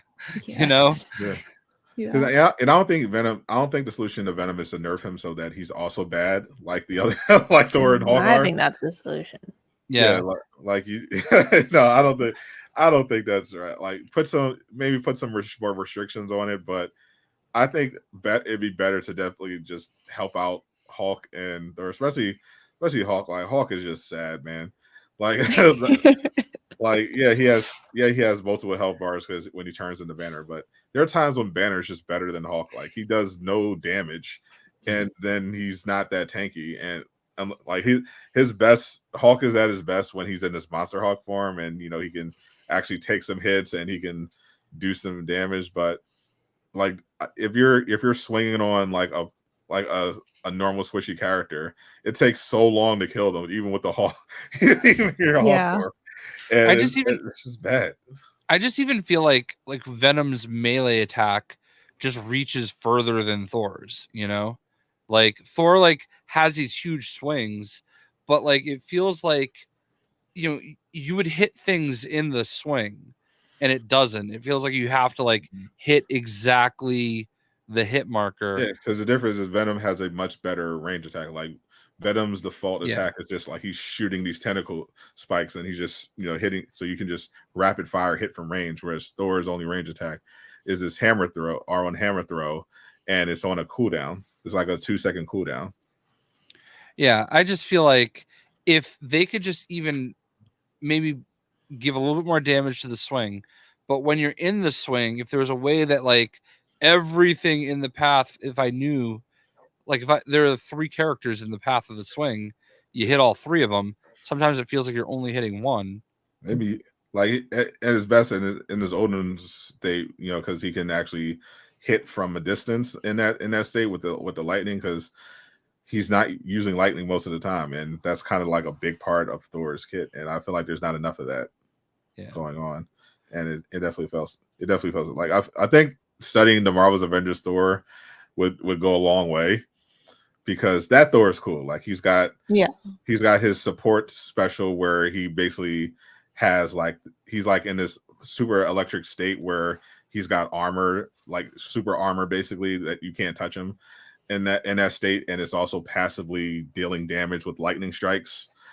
And then for his ultimate ability, he summons the Bifrost, so he disappears from the map, and then you can put a reticle over and you can pick an area to land, and then it creates this giant, Bifrost explosion. Is like it can deal like burn in this certain area if you have it, or you can deal ice. You can choose that. Like there are some really cool things you could do with Thor's kit, and I feel like they kind of missed the mark on, based on what they're trying to do with them. So I hope they definitely rework some of these characters, especially Hulk. Like the only reason I play Hulk is because the huge buff he gives to Iron Man. And it sucks. And it sucks. Like you take one for the team, because the Iron Man can do stupid damage, but the experience of being Hulk during that time is so bad. It's like, oh man, this sucks. It sucks so much.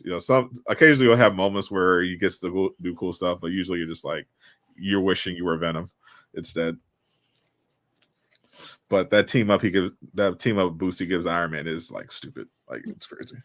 Honestly, I don't even know why Thor is a tank. Like he could definitely be a DPS. Be like, I could see it either way though. Like I could see him being, DPS, but he is meant to take damage too. So I get it. Yeah, he's meant to, but he really can't. That's why. Why. I mean, like in terms of what Thor is, Yeah. But yeah. I'm just mad I have to wait until level 40 on the battle pass to get that Herald Thor skin. The battle pass is so hard to level up. Yeah, it's slow. Yeah, I feel like, I don't know, it feels like it's designed so that we're all gonna get the rewards at a specified time. DPS is damage per second, right? Yeah. That's right. Yeah, we're getting Eastwood hit with the lingo. Yeah. I feel bad for Highruler. I thought he was playing more of this, and I feel like we're holding him captive. Yeah. I love. No, I'm letting you guys do your thing. You guys, frolic in the fields of Marvel Rivals. I'm just here watching. It's all good. Frolic away. We need to start hating on something. Well, don't worry. There's a lot of hate coming. Well, there's definitely one thing that I haven't been playing as much of that Highruler's expert in, and that's Suicide Squad Season 2, which has gotten. I can't hate on this, did I? Well, I can hate on it. You can love it, but so just like the leaks suggested, this is the season where the big reveal, surprise, surprise, is that we didn't actually kill the Justice League, as the title of the game implies, and instead we're rescuing them. This season, they rescue the Flash. I know that because I watched the motion comic that they introduce you to start the season 2, which also was glitched out, so it froze my game and wouldn't let me log in. So I had to fucking right, it did. So I had to use a shortcut to get into the game that allowed me to bypass the intro. The true Suicide Squad experience. Yes, but which was a problem several updates ago. So nice that they bring them back. So once I got in, you get to experience the actual update. Now I watched Highruler unlock this because I honestly just couldn't be bothered to even do it because I just got so bored with the update. But it was nice seeing the flashback. They successfully rescued him after defeating Brainiac. So I played a couple of hours. My plan was this was the day I saw Deadpool and Wolverine. So I was on a pretty tight schedule. So I was like, okay. So maintenance starts at 6 a.m. Eastern for Suicide Squad. It's supposed to be done by 9. So I was like, so I was up around that time, set up the stream. So I was like, okay, by 9:30, we should be good to go. 9:30 should be good to go, and we can play. Unfortunately, maintenance didn't end until after 11, so we were more short on time than normal. And so I was like, okay, well, I'm gonna, instead of just outright buying Mrs. Freeze, I'm gonna see how long it takes to unlock her for free for those that want to do that and don't want to be bothered. So they nerfed the best method a little bit, but killing time ended up still being the best way. You just have to do some extra crap. And by the time I got her and I got to play around with her a little bit, I don't know. You played, obviously, Highruler is the last Suicide Task Force X soldier stand-in. I'm ready. I'm picking up my shield and sword. You played. I felt like my initial impression was that her traversal is much worse than the Joker's by a long shot, but it could be viable. But similar to Harley's, it's definitely something that's going to take some finessing to get what you need out of it, and it's never going to be as good as the Joker's or even King Shark's, but it's definitely better than the initial impression, I would say. But what did you think overall of the season and the character? Sort of similar to you with her traversal, at least, that like it needs a little bit of finesse to kind of get the most out of it. I didn't think it was awful, but you can tell there's a little bit of a skill barrier there to kind of get the most out of it. I actually thought it was the best release that they've done this far. At least on a technical level, I was lucky. This might be the first time since the game has actually come out that I've not had like a big serious issue with the game. So I'm going to take that as a win, knock on wood. Yeah, the last time he could not play as the character that he paid $10 for. It was insane. It lasted for multiple months. For multiple months, yeah. Like I was going back and forth with like Rocksteady employees on it. I had Derek eventually in my DMs, what I don't know if I've talked about this like too publicly, but like they ended up removing the character from my game, credited me the credits, asked me to try to rebuy it, but I couldn't buy it because I progressed through the story. Like it was a disaster. It wasn't until the prize kits came out that like I had access to Joker, and I messaged Derek and I was like, okay, it's all good. Like, don't worry about it. Yeah, literally putting the pride skin on fixed it. it was insane. Like it was wild.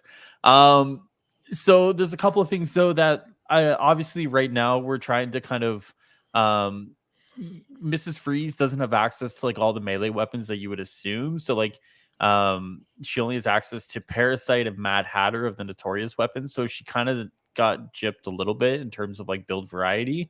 I don't think you can say that anymore. Gypped? Yeah. Why? I think that's a racial connotation. Oh, well, she got fucked. Okay, whatever. Fucked is better. Like, so like she doesn't have access to the full arsenal of like old things like that you can pull from for other characters, which kind of doesn't feel so good. I actually just posted something on Twitter of like Gotham. Like there's a hint of Gotham now in the game that you can go see. So like there's a lot of cool things there that I really, really like. It's just unfortunate that like by the time this came along and this was like their best update, no one gives a fuck anymore except for me. I care a little bit, but then today I realized I don't think I'm ever going to be able to platinum the game. Yeah, that sucks. Yeah, because they're like trophies that. So for those that don't know, I played the game originally on Xbox, but it has cross progression, so you can go back and forth. The problem is if you unlock the achievement on Xbox, there's no way to get a lot of them on PlayStation. So I'm just like stuck with not being able to get those trophies. So if I can't get those trophies, I can't get the platinum. Yeah, that sucks. I will say though that the this season, I think in terms of like build variety and whatnot, also is kind of not great because everyone's just throwing themselves back into Burn.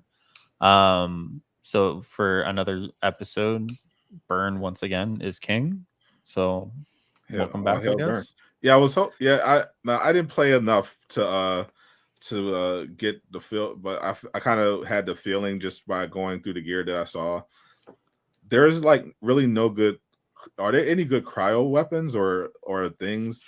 Like, because I saw the Killer Frost set, and I was like, okay, Killer Frost character that should have been in the game. All right, this is going to be cool. When I heard about the armor, all right, whole set built around Killer Frost, so really cool cryo stuff. You know, obviously ice villain for the ice character, perfect. Except the fucking Killer Frost set is a burn. It's all about burn damage. It's burn, yeah. Like all burn damage. It's one of those, like, depending on how you build it, you could you can get some frost out of it, but like I think it's like tier 1 and tier 3 push you really heavily into burn. So it's like there's really no point. Like I think tier 2 is the only one where it pushes you into frost, but then it's a weird interaction where like the whole centering of that gear set is like you drop your shield and then your shield like does like 1,000% damage, which you can boost or whatever. It's like a really unfun interaction, but yeah, everything's burn again. So is there no like gun? Like there's a like one of the guns I got that I ended up putting on Joker was the I think it was the Firefly gun where critical hits set enemies on fire. Is there not something like that for freezing? As far as I know, no. I don't think so. Does she have like cool talent? So she does have talents that make people freeze, but it's centered around her melee. So you have to like work her melee in to like freeze people. That sucks. Yeah, it's a weird thing because like they keep doing this thing where like everything has to be burn only. Like we've never had a season that focused like exclusively on like electricity or lightning. Like it's mostly been about burn. The first one was craze, and like that's it. So my worst case scenario was that I was gonna give Mrs. Freeze the full penguin set, where all your traversal attacks freeze enemies at the cost of your traversal attack not doing any damage, and just trying to go from there. But this sounds just bad. But she's really, really good at speaking to your manager. She is. That's true. She's got the Karen look down, Pat. This is rough. Yeah. And then it's not going to get any better because the next DLC character, even though we're getting Gotham, you know, iconic map for the next DLC season, the main character is Deadshot's daughter, who not the most popular character. At least Mrs. Freeze is like, okay, well, we know it's the female version of Mr. Freeze, but Lawless, not the biggest name in any medium, and I'm just like, and with interest already dying off so badly, especially after this update, they have to have like something else for the Gotham season, like kind of reel people in. You know, hopefully her kit is at least fun. I mean, I saw a little preview of it. Her whole deal is like she's like all about redistribution of the wealth and all that good stuff, but it's like we love that. I mean, yeah, that's going to be great, Slay, but fuck the rich. But what else is there going to be going on in this season to get players to come back? I think that's the thing, is that like I not to pick on Trix here, all right, but you know, I think I saw Trix put himself through like the pain of playing the game, and it's like it's kind of unfortunate that like if you don't like the game as it is, you're not going to like it in 6 months, you're not going to like it in 9 months, you're not going to like it 6 days from now, right? Like because there's just no ability or desire on their end to like invest more to change the game, right? Like it kind of just is what it is, and I like it as it is, and I still didn't like season 2. Yeah, that's fair. I like season 1 like somewhat, but like because at least the Joker was really good. I really vibe with them. I like some of the changes they made, you know, with those horrible mutators. You know, playing with Joker is very fun, and I just didn't have that experience with Mrs. Freeze. I was just trying to get a feel for it, and I was like, oh, this isn't fun. This doesn't feel fun. I just feel like more than any other game that I've ever played, like a looter shooter wise, you have to be a gigantic freaking nerd in order to like do damage in this game. Like you have to read every gear piece and know math, and like it's just I just kind of want to like shoot things, and like it says it does this much damage. Why do I have to read like 7 other levels of the stats in order to make sure it does what it says it's gonna do? You know. I don't know.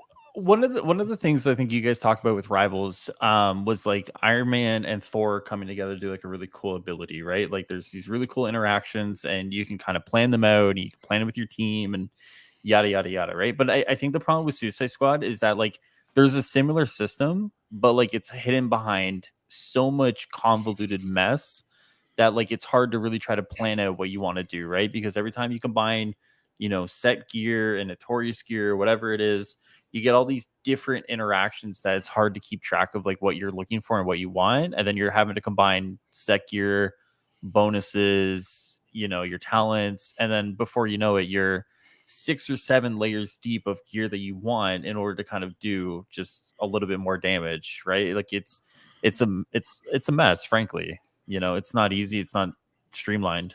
No. I appreciate the 5, Gabe. Unfortunately, I don't have a good answer for you here. So let me ask a question though. Like, what is offline mode really gonna do? At this point, offline mode is to preserve the game for those who want to still play it for when these servers inevitably get shut off, which we 100% know they are, because you know we've unfortunately had that report from Jason Schreier that basically the game's done after this current roadmap. 4 seasons, moving on. Most of the staff have already moved on to work on another project. The others are pitching their next game. So they basically got a skeleton crew finishing out the roadmap, and then that's it. So this depends on how. So this is something they announced that they were adding to the game. Obviously, it should have been there at launch, but they said that this was something that they were adding. They took the feedback. Because some of the things people were complaining about was that it was always online. And when it comes to live service games, people don't like that because that means, especially a premium live service game where it's not free to play, you know, you're paying $70 base or $100 for the deluxe. And so people are like, well, if this game does get shut down, I want to at least be able to come back and play it. Like with Marvel's Avengers, you know, I get that aspect of it. We love that, and we could from launch. You could always play that offline. So even though the game's been delisted, even though it's not being supported anymore, you could still go back and play it anytime. So it just depends on how far along they were on working on that. Obviously, there was another mode that was supposed to come out for Suicide Squad as a light PvP mode called QVK. We don't know if we're ever seeing that, but I hope they get offline for those that still want to play the game for after the servers get turned off. But at this point, it's kind of like a coin toss. Yeah, I just go ahead. Sorry, no, Jaco, you're good. No, I was just gonna say I just don't understand like the obsession with it. Like as long as it's there by the time that happens, like I don't understand why it matters otherwise. Because there's a serious question if they're going to add it, because they haven't talked about it since then. Right. And you know, like with Redfall for their they managed to squeeze that in for their final update before shutting down, but they've literally just never mentioned it since that initial announcement before launch, and people are now really concerned. I just tell people it'll probably be like the Redfall thing, right? Game goes offline, one final patch, boom, it's there. Like, I would just assume, you know, that'll be it, you know. But yeah, I don't know. Oh, that happens from time to time. He freezes and drops out, so then I get to be in charge. So I don't want anybody to feel obligated to stay if we've gone past your interest level. I know that we're kind of, I don't know like I know you play Overwatch and I know you play Marvel Rivals, Venta. Are there any other games that you do typically play? Oh, I play the First Descendant quite a little bit. Yeah, do you guys? Love that game. There you go. You speaking Sadat's love language. Oh yeah, I'm a huge First Descendant enjoyer. Haven't played since the last patch, but I will definitely be coming back for the Ultimate Valby update. I'm a Valby main. Right now. I had a big so I play very casually, and by very casually I think I have less than 5 hours. But I had that's pretty casual for you. That is pretty casual. I had an argument on Twitter about like their nerf or whatever, right? Because let me see if I remember my argument. I felt pretty smart during it actually. Because I guess like they have this one really good thing right now, right? This one really good farm, the Valby farm, whatever it is. Yeah, they nerfed it in the last update, yeah, and they kind of fucked you guys, right? Because they were like, oh, like we're not gonna touch it, yada yada yada. Yeah. And then like they come back at it and they were like, oh, actually, guys, sorry, we're actually nerfing it. Yeah, apparently there was like a miscommunication, or because they're Korean, so there was like some kind of language barrier. So it was reported as they weren't leaving alone, but in actuality they were just like kind of bringing it in line with the other farm locations. Like I can understand the argument either way. Obviously, it would have been based if they just left it alone, but in terms of farms, I can kind of see the counter to why they would do it, because it wasn't an obscene farm. Like it completely trivialized everything else in the game. So I can see that argument for it. It was still cool to be able to do, but it's actually just, it was silly how effective it was. It was the best way to level up your character to 40. You could do that in like 20 minutes. You could get millions and millions of gold. You could get obscene amounts of Kyber shard. You got like you within a few minutes, your all your inventory would be full from all the gear that you get. Like it's an absurd farm. It's the craziest farm I've ever seen. So here's a question to you guys then, the First Descendanters or whatever.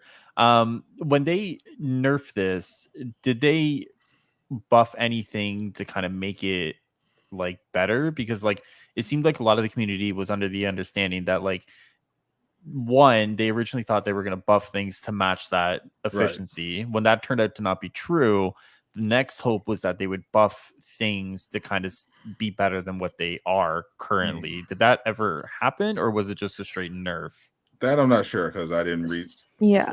Well, there's going to be a big patch, I believe, on the 31st, and there's a lot more ways to get gold. So like they changed a lot of stuff. Right. So that diversified, I believe, right? Yeah. It was supposed to be on the 1st, and they moved it to the 31st. But there's just more ways to get resources. So I don't know if it's a buff. They just changed a lot of other stuff. Because I think the main complaint was like, I can't get gold efficiently. Yeah, and now like it gets really expensive. Gold is really expensive in the end game. Like so they're adding like a big update with the Valby update to like get gold and resources better, more efficiently. That's what I've heard from my nerd friends. Yeah, it's always interesting because like I always follow the games that suck and have developers that suck. Originally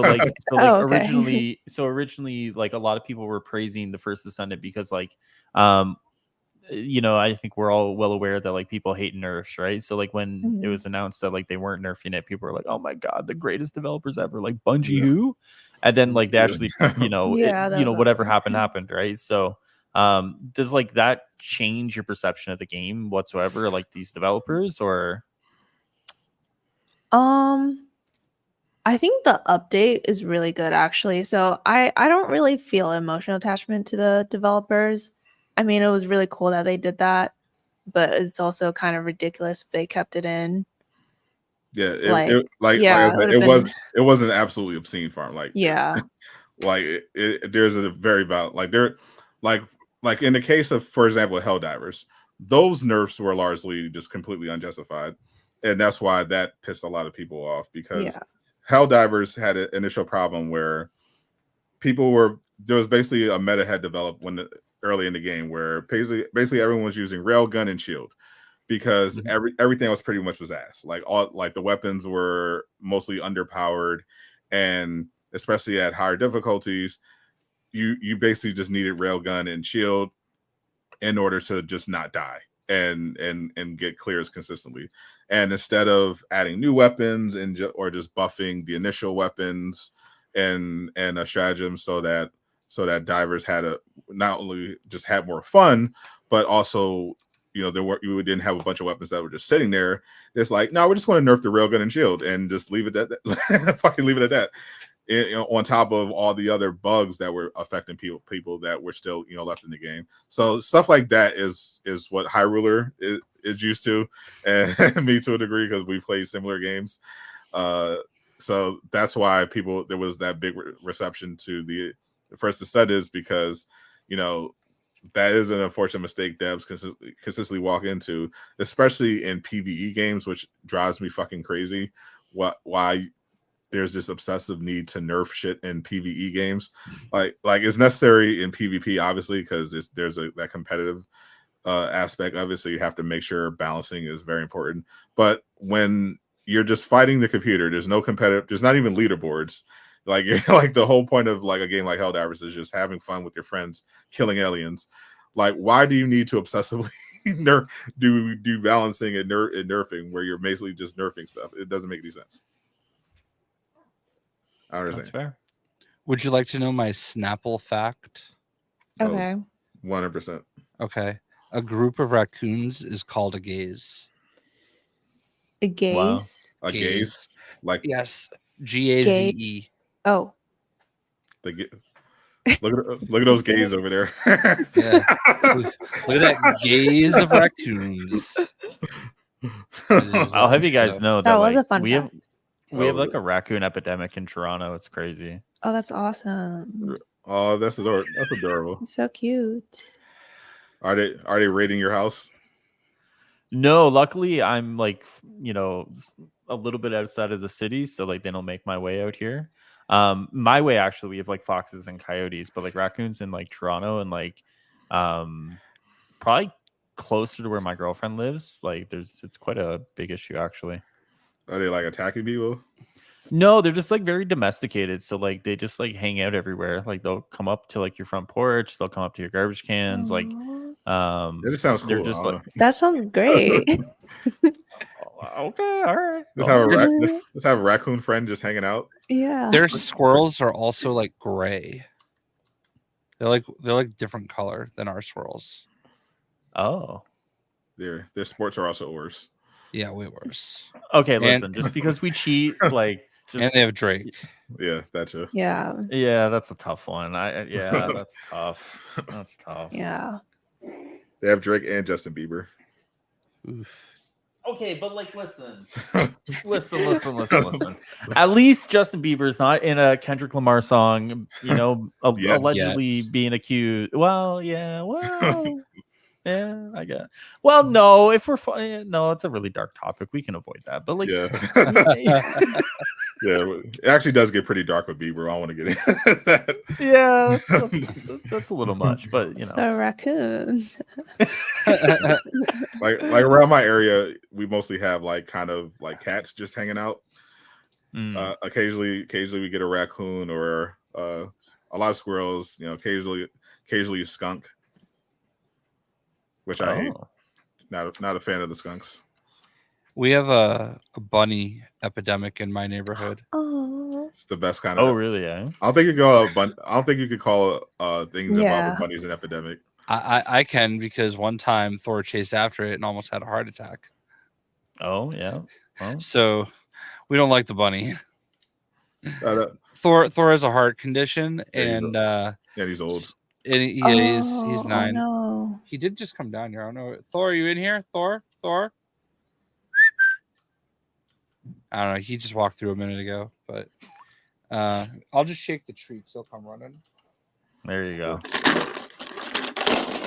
They love the treats.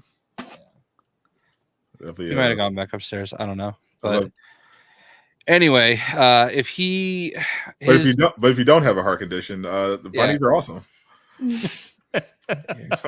Here he is. Thor. Hello. Say hi to all the people. Thor. Say hi to all the people, Thor. He just heard the treats. He's here for the treats. He's in it for the treats. I respect that, honestly. He's just like me. Same. I too am only here for the treats. Literally. So anyway. Yeah, but he's got like a heart condition, and we've got it like in check now mostly. But there was a part where the meds weren't all lined up right, and if he ran a little too hard, he would like faint essentially. Yeah. Oh no. So unfortunately, one day when the when the bunny came out, it did not work out very well for Thor. So now we hate the bunny. Yeah, now we hate the bunnies. So I'm a fan of the bunnies.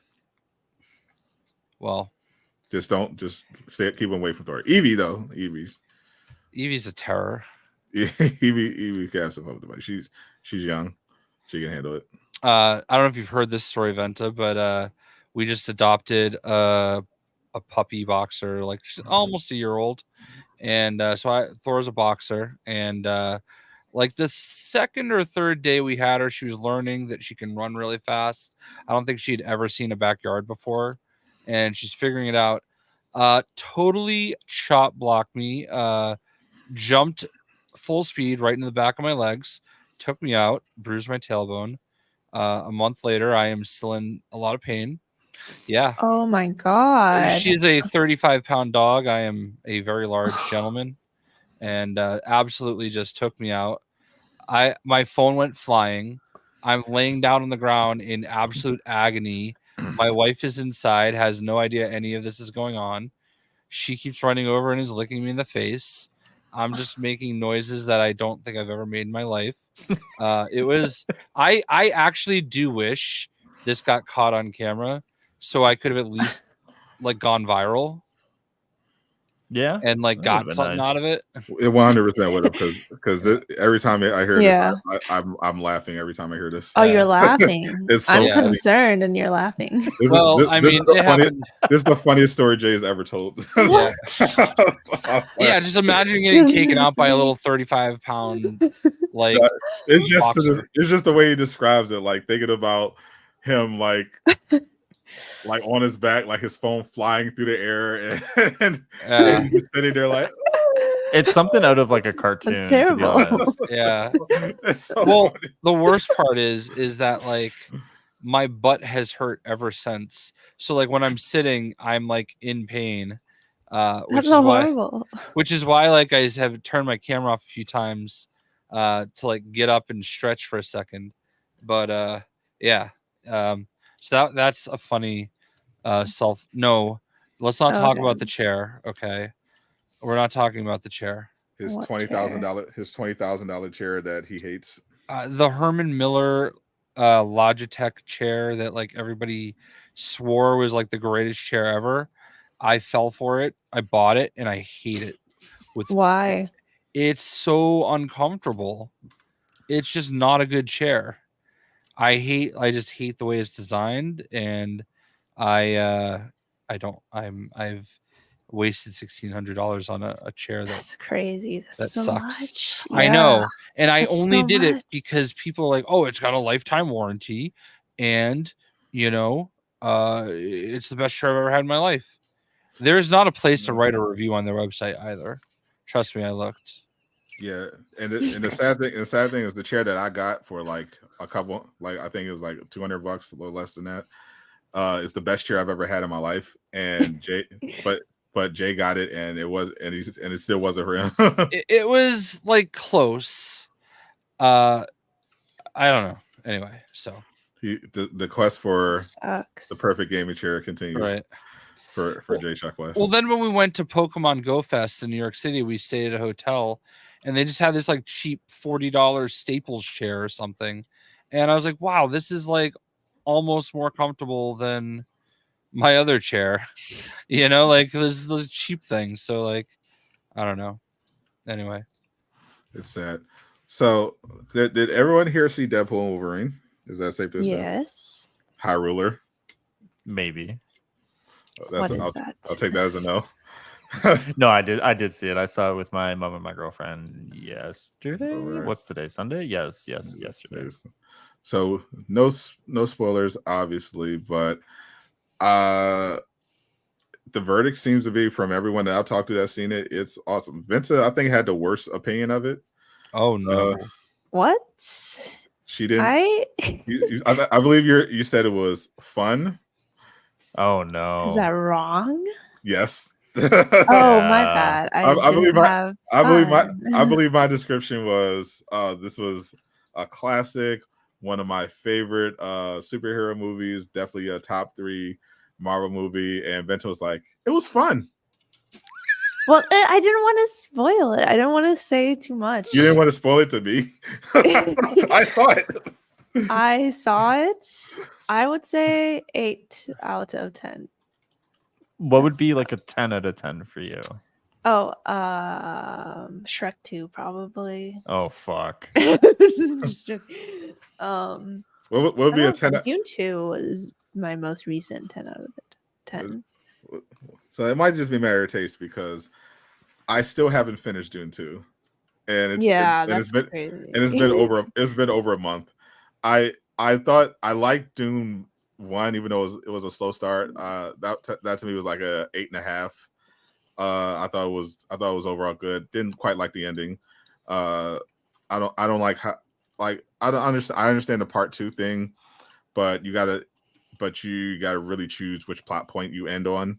That's just a pet peeve of mine because you're just unsatisfying after that. But I thought it was really good. And then I was excited because I heard all these great things about Dune 2.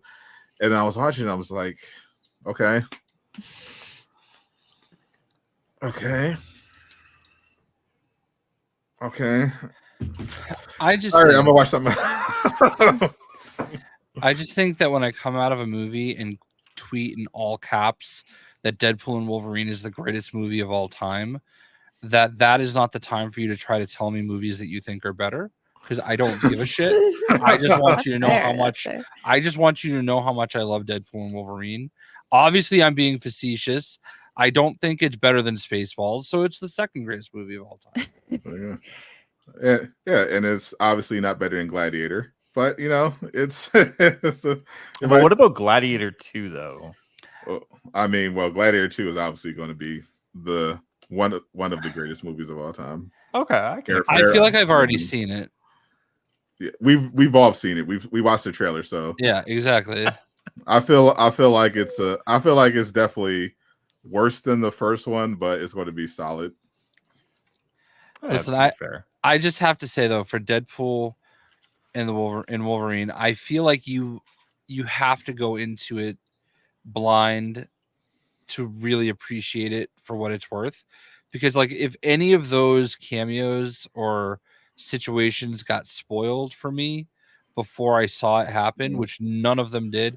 I think Daphne, like, I saw that she was involved and I expected her to be in it in some way, right? But I don't really count her. I expected that, or Sabretooth, like it's like yeah, like that stuff we saw that, but like the big stuff thankfully did not get spoiled. Same. And it hit so hard. Oh, the hardest hit.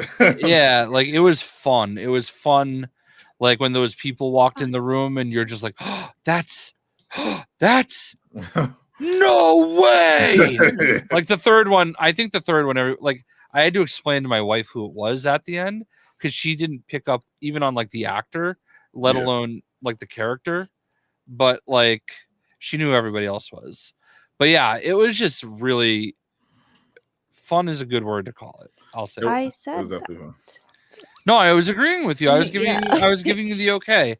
Like I don't know if you've seen my living room. I am a little obsessed with Deadpool. He's been a very favorite character of mine for a long time. I may have like 97% of the 500 different Funko Pops that he has had. That's not exaggeration. Yeah, a lot of people wonder. I actually had a great tweet earlier. Like a lot of people wonder how my wife like puts up with all these collectibles. And I just want you to know, I just found a tote with like 75 different bath mats. And I didn't know we had that in this house. We have one bathroom. I don't know why we need that many bath mats. So I feel like we're even. There you go. Flawless logic there. She also has a candle closet. Okay. Oh, that's awesome. It smells good. But that's a lot of we use like one candle. But at least we have enough for for the apocalypse. Yes. Yeah. Which could be coming soon. You never know. I want to say why I didn't love certain aspects, but then Can't get into the it's spoilers. hard to say. Yeah, it's hard to say. Yeah, But overall, I had a lot of fun. I personally had a lot of fun, obviously, Yeah. but my rating was a 9. I don't like giving 10s, but I gave this a 10,000. Wow. No, like I really like this. Like I've loved Deadpool for so long to the point where it's so cliche to like Deadpool now that I feel like I'm letting myself like him less. And this like revitalized everything I've ever felt about the character. And Ryan Reynolds, I think Ryan Reynolds has been my like I like saw The Proposal in theaters. Okay, I like Ryan Reynolds. He's great. But you know, it was just he's so good, and I really think he should be the new Stan Lee. Like, you know, like you always get that cameo in every movie, Stan Lee. I feel like Ryan Reynolds' Deadpool should be a cameo It in makes every sense Marvel to movie do it moving with forward. Deadpool, Especially like, with Deadpool. Yeah. But like even like the fourth wall breaks were so good, especially the one where he's at the TVA and he just grabs the camera and he's like, "Fuck you, Fox." Spoilers. I mean, that's a light spoiler. We know he's at the TVA, but that's where I'm drawing the line. Okay. I also like that they also were self-aware, and he's got a fourth wall. He's got a fourth wall break that's making fun of his fourth wall breaks.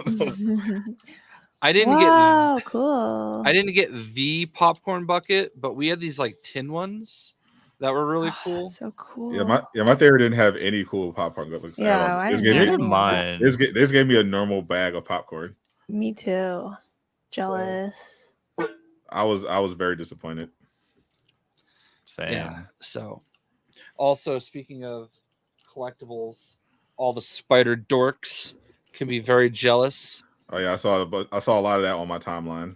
Yeah, all you spider dorks can be very jealous. That $500 Spider-Man 2 stack toy. I don't think it's 500. I think it was 350. Yeah. That's definitely better than 500. Wait, dollars? Yes. $350? Yes.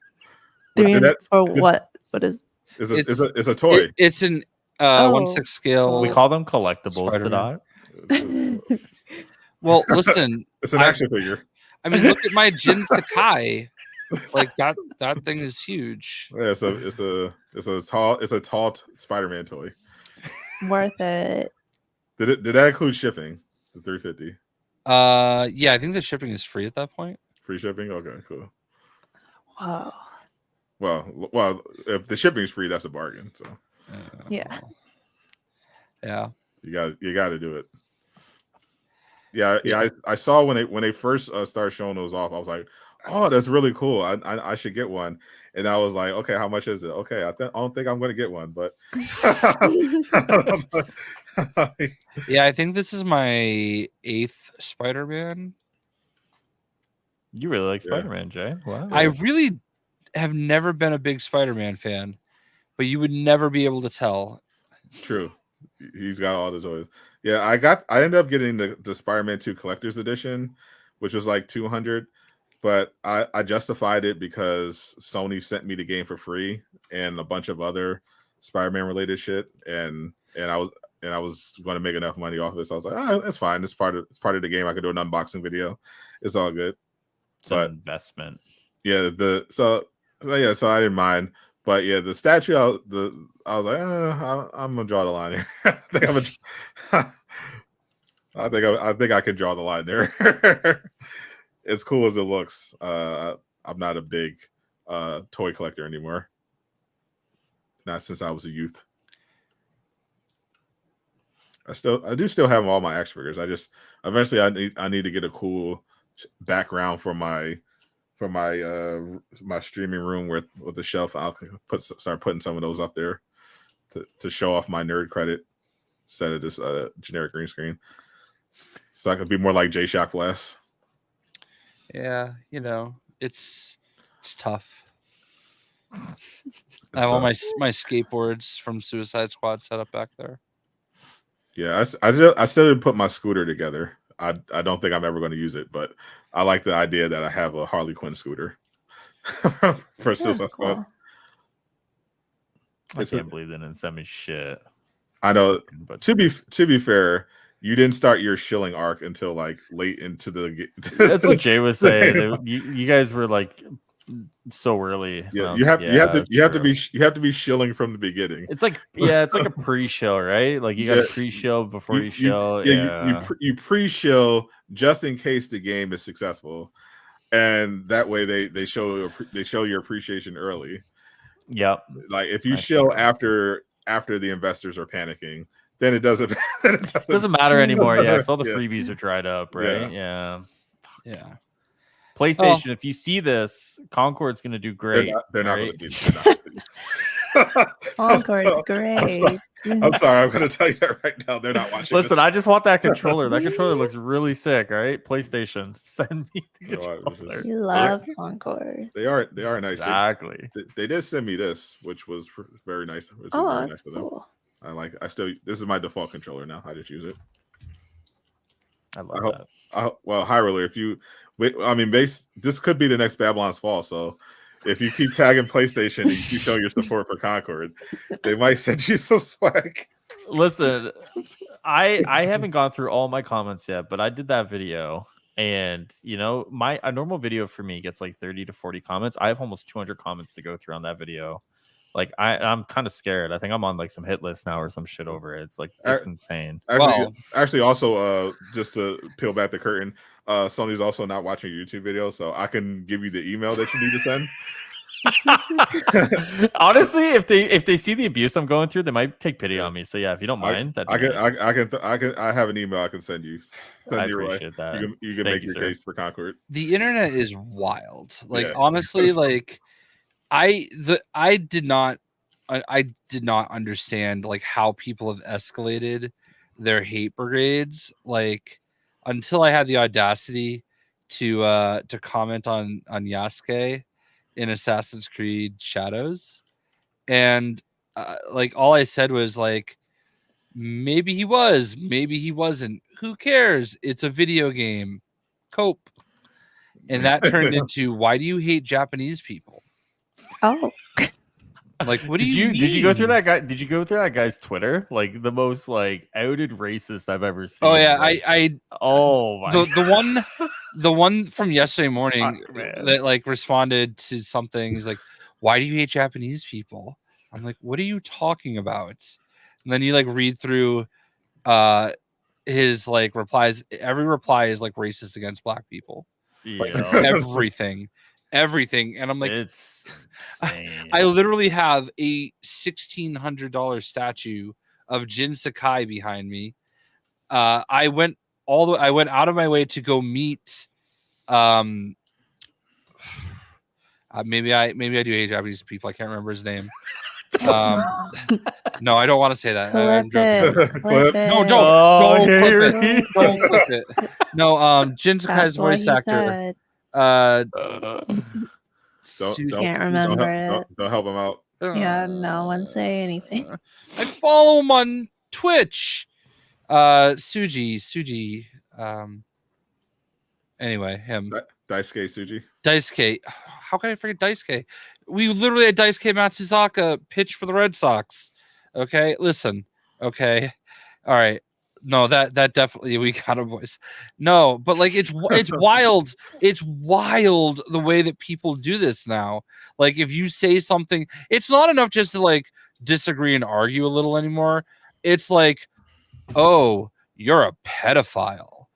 Oh yeah, that guy too. That guy's on like an alt account now. Like 15 alt accounts. It's like okay, crazy. You watch. They're crazy. I found all the too crazy much time. All the crazies come to Jay. Like imagine creating like 5 Twitter accounts to respond to me. Yeah, that's okay. Yeah, but like I had no idea that was even happening with that tweet because like after about 7 like responses and like seeing how like robotic they were, I was like, all right, I'm done with this. Mute. And then apparently a war broke out in that tweet. But yeah, it's wild. Like literally I lived in Hawaii for 3 years.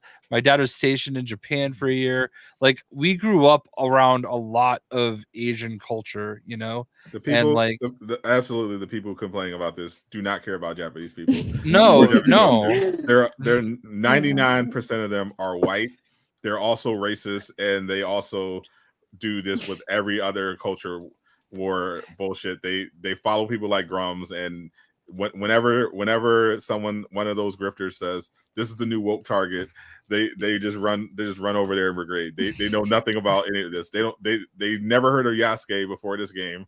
And the wild thing is that Yasuke has been in other video games, manga, and animes, and like always as a black samurai in Japan. In games and movies made by Japanese people. Exactly. Because he was in Sekiro, right? Yep, Sekiro. Yeah, and he was in a fighting game that was made by a Japanese developer. Like, who cares if it's folklore? Guess what? What was the character in Valhalla? Eivor. Eivor wasn't really Odin. I hate to break it to you, Odin wasn't real. Okay? You don't know that. The fuck? Yeah, well, What? Eivor was not a god. Wasn't it? Wait, are you telling me that the whole part about the Revolutionary War and the American president seeing the future that didn't happen? Napoleon did not have an apple from Eden. Okay? Huh. Hate to break it to you. Maybe he did, but I don't believe Leonardo da Vinci created a plane. Just are you guessing. Sure? It wasn't a video game. I don't think he did. But everything Assassin's Creed is is supposed to be 100% real. I was gonna say, accurate. like, Ubisoft does a really good job in making sure their games are historically accurate. So it's so I feel like all that had to have happened. Yeah. Well, I mean, I know that in ancient Greece they did not ride around in horses that were on fire or lions. Were you there? I was there and they did. Oh, well, because I had a mount that was like a lion on fire. Vince is actually immortal, so she would know. I'm a vampire. Yeah. So I mean, it's why she doesn't come out in the day. Like, all right, so like, I'm not gonna sit here and pretend. I was going off of all the stuff on the internet that says some people show him as a samurai, some people show him as this. Okay, whatever, it doesn't matter. The difference between the two is so minor, and it really doesn't matter. Even if it were just going off folklore, okay, it works. It's fine. It's not a big deal. Every other character in the game is going to be Japanese. Yeah, that one's black. Yeah, Jay, and the other Japanese character you play as is a woman, so it doesn't count, Jay. Sorry to tell you, buddy, but they're mixing black and women together. Unless the woman's ass is hanging out and she has double D's, it doesn't count. Yeah. It's just wild. Like, you can't just, like, I don't know, man. No, I agree. I accidentally banned someone on my Twitch channel, and they came to my Twitter and they said, "Why did you ban me? I'm Polish and deaf." Like, I don't think I was banning you for being Polish and deaf. It was an accident. We banned the wrong person. Clips. We got her. Double down. We got her. I don't know, man. 100%. I was like, yeah, that's exactly why I banned you. Yeah, I would have just leaned into it, but like, yeah, like Polish? Are you serious? Like, come on.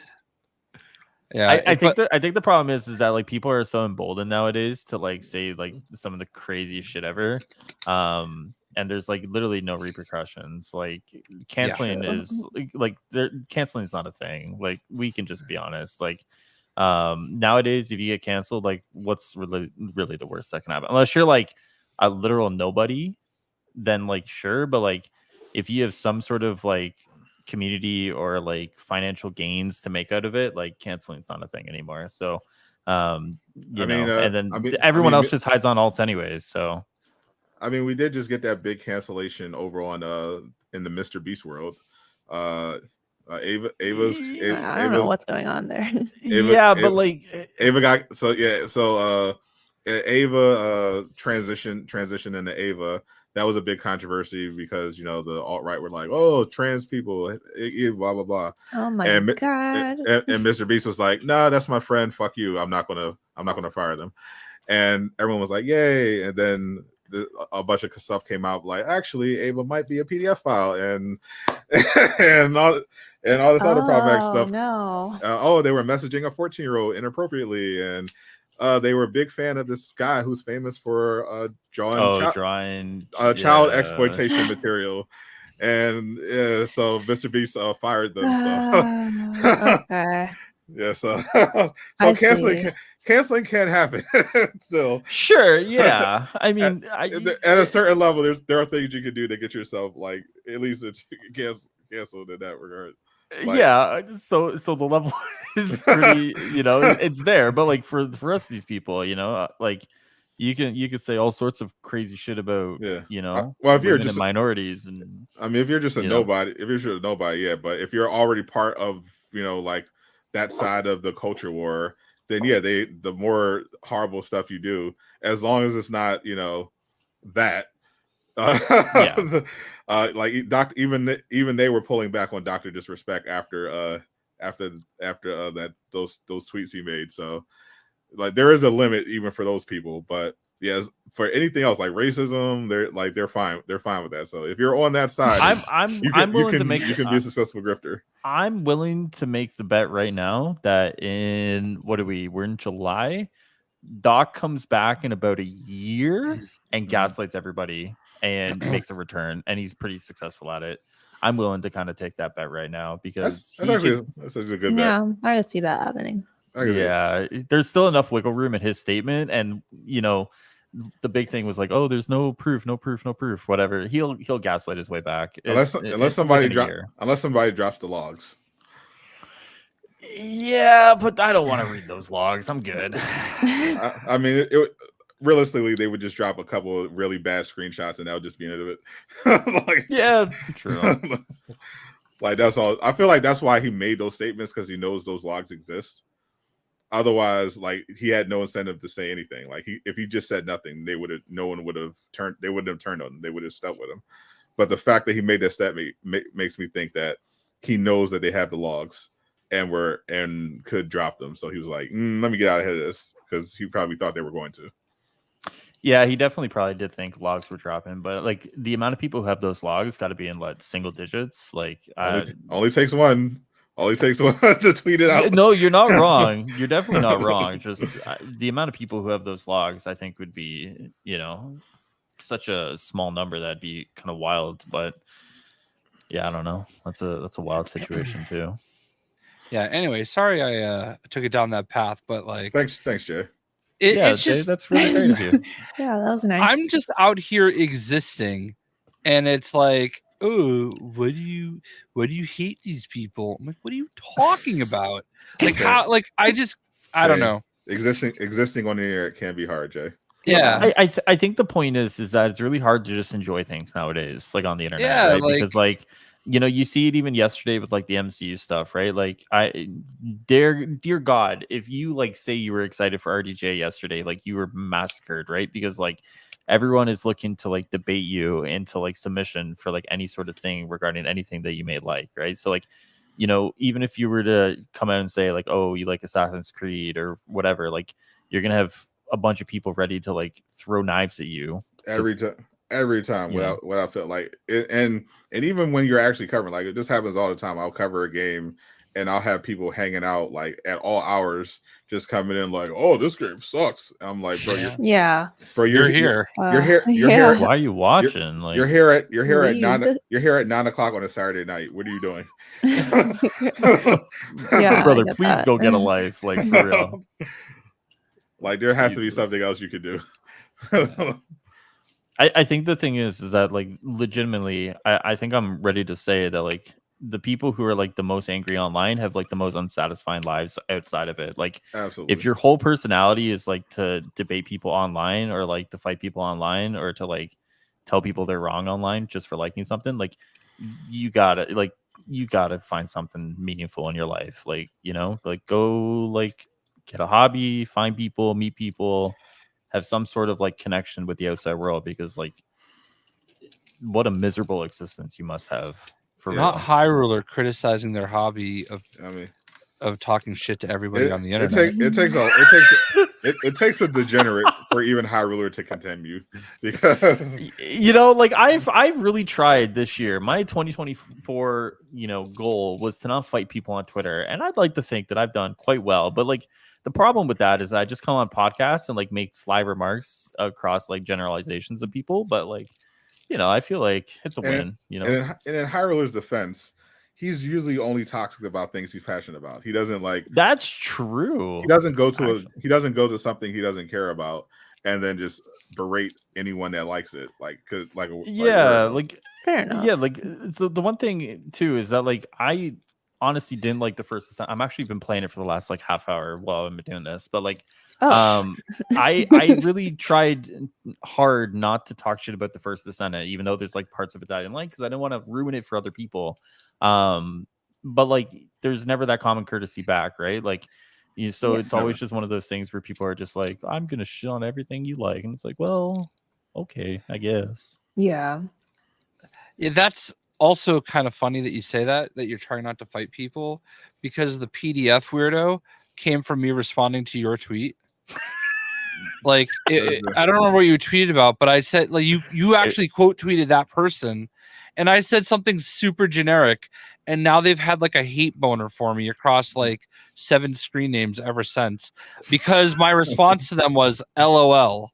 It's weird how things have escalated, because I missed the days of the Marvel's Avengers beefs, when me, Highruler, and Stardust were briefly beefing. It was mainly me and Stardust.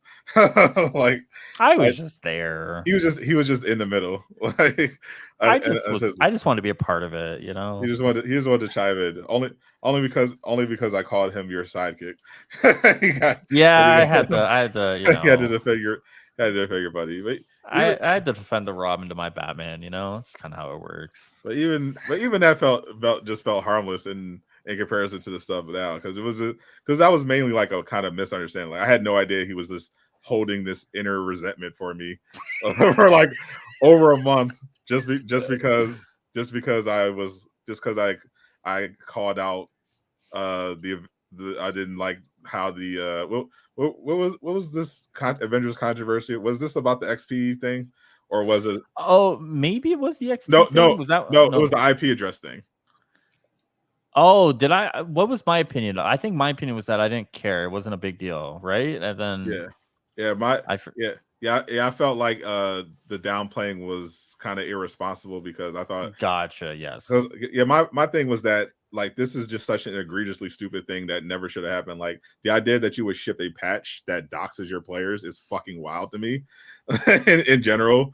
But the fact that there were people who were like seemingly didn't understand how bad it could be if your IP address got leaked, because it's not because I felt like the attitude was like, oh well, it's only going to affect streamers. Well, like as if they aren't people, but also that's just technically not true, because even if you just say, okay, well fuck streamers, if you just happen to be streaming Marvel's Avengers and you download an update and then unbeknownst to you, they put your IP address on the fucking screen while you're streaming. Well, skill issue, I guess. Like.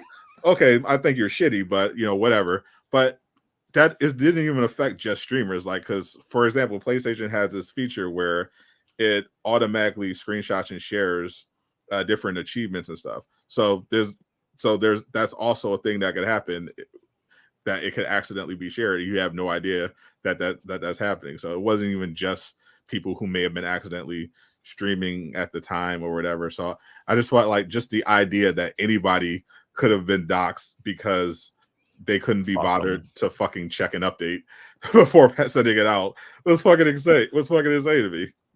Fuck them. Make sure you guys sign up for Treat Stream. Let someone send you some free treats when you get doxxed with your IP. All right, free food for everybody.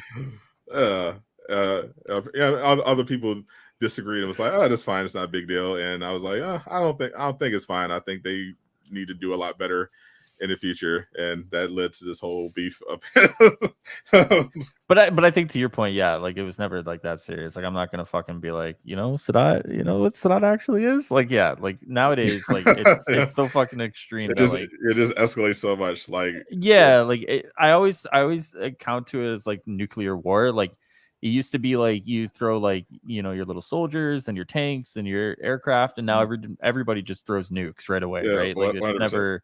Yeah, like everyone's just ready to nuke each other over like the littlest things, and it's like anytime you beef with someone, you have to be prepared, even if they're gonna lie about you, that they're gonna say like the craziest shit. And if you have any sort of like connection to like your real life, like just be careful because you never know what people are gonna say, right? Yeah. So when I worked at Bose, I never admitted it. Like I never told anybody where I worked. I wouldn't keep it in my like Facebook profile, anything, because I was so worried that someday somebody was gonna like try to call, and like I did not show up at your job with a camera and say, "I'm going to make you famous." Something like that. Yeah, because I just while you're in line checking someone out. it was no, I mean I worked in a call center, but like still I didn't want people calling in like for good or bad reasons, Is this Jay Shockflash? Yeah. I saw your video. Fuck you. I guess that'd be back in like the Lego days too, right? So it'd be like, it'd be like kids fucking calling, being like, "Jay, where's my Lego video?" Like, yeah, that would have been awkward. Yeah, showing up to people's jobs is fucking insane. like people are crazy. I remember the voice actor, the face model, actually, not even the face model for Mary Jane and Spider-Man had to tell people to stop harassing her at her job because they were so triggered over how Mary Jane looked in Spider-Man 2. Like, even though she's not even in the industry anymore, I hate those people. They were fucking calling her job, harassing her. Oh my God. Don't get me started, Sadat. I hate these people with a passion. Like, this is legitimate hate. This is not like this is not like for show anymore. This is like I think these people are genuinely insane. Like psychiatric help all the way. Like, please, for the love of God, like like medication, it does wonders nowadays, right? Like this is beyond bizarre. Like, those people need help for real. Yeah, they're offshoots of the original Spider-Man face. Fuck me, man. It's like they will not let that fucking go. All right. Do we have any other topics? Because my butt is reaching its pain threshold. Oh no. Yep. Jay needs to. It's about time for Jay's pegging therapy. So we're gonna wrap it up. This is one way to like get your butt. You don't want to hear about right? that side quest. We usually wrap it up at around the 2.5 hour mark. Yeah. Unfortunately, Miller wasn't able to make it, but we'll catch him. We'll catch him next time. But we still had a fantastic show. Lovely to have the great Highruler, of course, and Venta, first timer, did a great job. Make sure you go follow these individuals. Don't follow me. Chat. I think you'll be pleasantly surprised by Highruler, especially on Twitter. He's a good follow. He's Canadian, so he's always going to be very nice, even when he's being toxic. It's still going to be pretty nice. So I'm glad we worked it out. Our beef and became friends. 100%. This was like 3 years ago, by the way. Yeah, but I haven't had the chance to say that to him until just now. So I want to make sure I say actually had like 600 opportunities. Yeah, but like just because you make a mistake in the past doesn't mean you repeat that mistake in the future. You always make sure you leave no stone left unturned, Jay. 100%. Life is short. Definitely make sure you follow Venta. She's a pretty consistent streamer on Twitch, and when she is streaming, I expect it to last about 30 hours. She's very dedicated. Very, very nice. Never mean at all to her chat. She's absolutely. They call her the angel of Twitch, because of how kind and amazing her community is. Truly, very, very, very great to have gotten to know. That's a very, very cool creator. Make sure you catch us all, we'll be streaming Marvel Rivals for the duration of this beta, especially for the rest of this month, because they got the Twitch Drop campaign. So that's gonna be fun. So do you have any keys? Yes, I do actually. I have about. Venta, do you have any keys? A stack. When are the drops? Give me keys. Drops. Hashtag drop. I think my favorite was someone commented yesterday. Can I have a North America PS5 key, please and thank you? At least they said please and thank you. You don't get that. Yeah, that's nice. Like ordering. I would have given it to them just for that.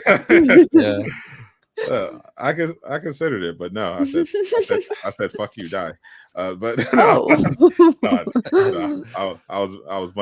I politely declined because I'm still trying to get more console keys. But I got my new answer is just good luck. I'm done holding. Go ahead. Oh no, I've just been banning them. I'm just done holding hands. I like the hand holding over this has seriously gotten carried away. Like, if you're that dumb and can't figure it out, I'm sorry, you don't get a key. I know. Like, I agree. I absolutely agree. She actually at one point just put all this text on the screen with all the drop instructions. Yeah. And people were still confused. So it's not just you. Like, it's not the best process, but like it's also not freaking rocket science. I know. Like, it's really not. It's very easy to figure out. Read. Yeah, no matter how much detail you put, it's never enough. But yeah, it's our cross to bear. So we'll catch you guys probably the same time, the usual time next week, Friday, unless there's something else planned from our rivals unexpectedly. We'll catch y'all. Hope it'll be August. So this is Gamescom month. Jesus Christ! A lot of stuff happened. Years flying by. Next month is Star Wars Outlaws, Black Myth Wukong, Gamescom Live. There's actually there's going to be a lot of Star Wars Outlaws stuff coming potentially in the next soon. So look out for that. Maybe. So I'm looking forward to that discourse. And we'll cover a little bit of that, and anything else pops up in the world of superheroes, we'll let you know. Thank you, everyone. I'm Stat the Gamer. I'm Hefe. That was a Channing Tatum line. Sorry. I'm J Shock Blast. I'm J Shock Blast. I'm gonna stamp Casual Avenger for this one. That's my shtick. No, it's fine when she says it because you're appropriating a black man when you do it. No, I just want to be Casual Avenger. I know we all do, but we all want to. I was gonna say we all want to be Casual Avenger. I want to be successful in life. Exactly. Yeah. So, hopefully, maybe you'll see these weirdos again at some point. Well, they have a standing invitation. Everyone, nice.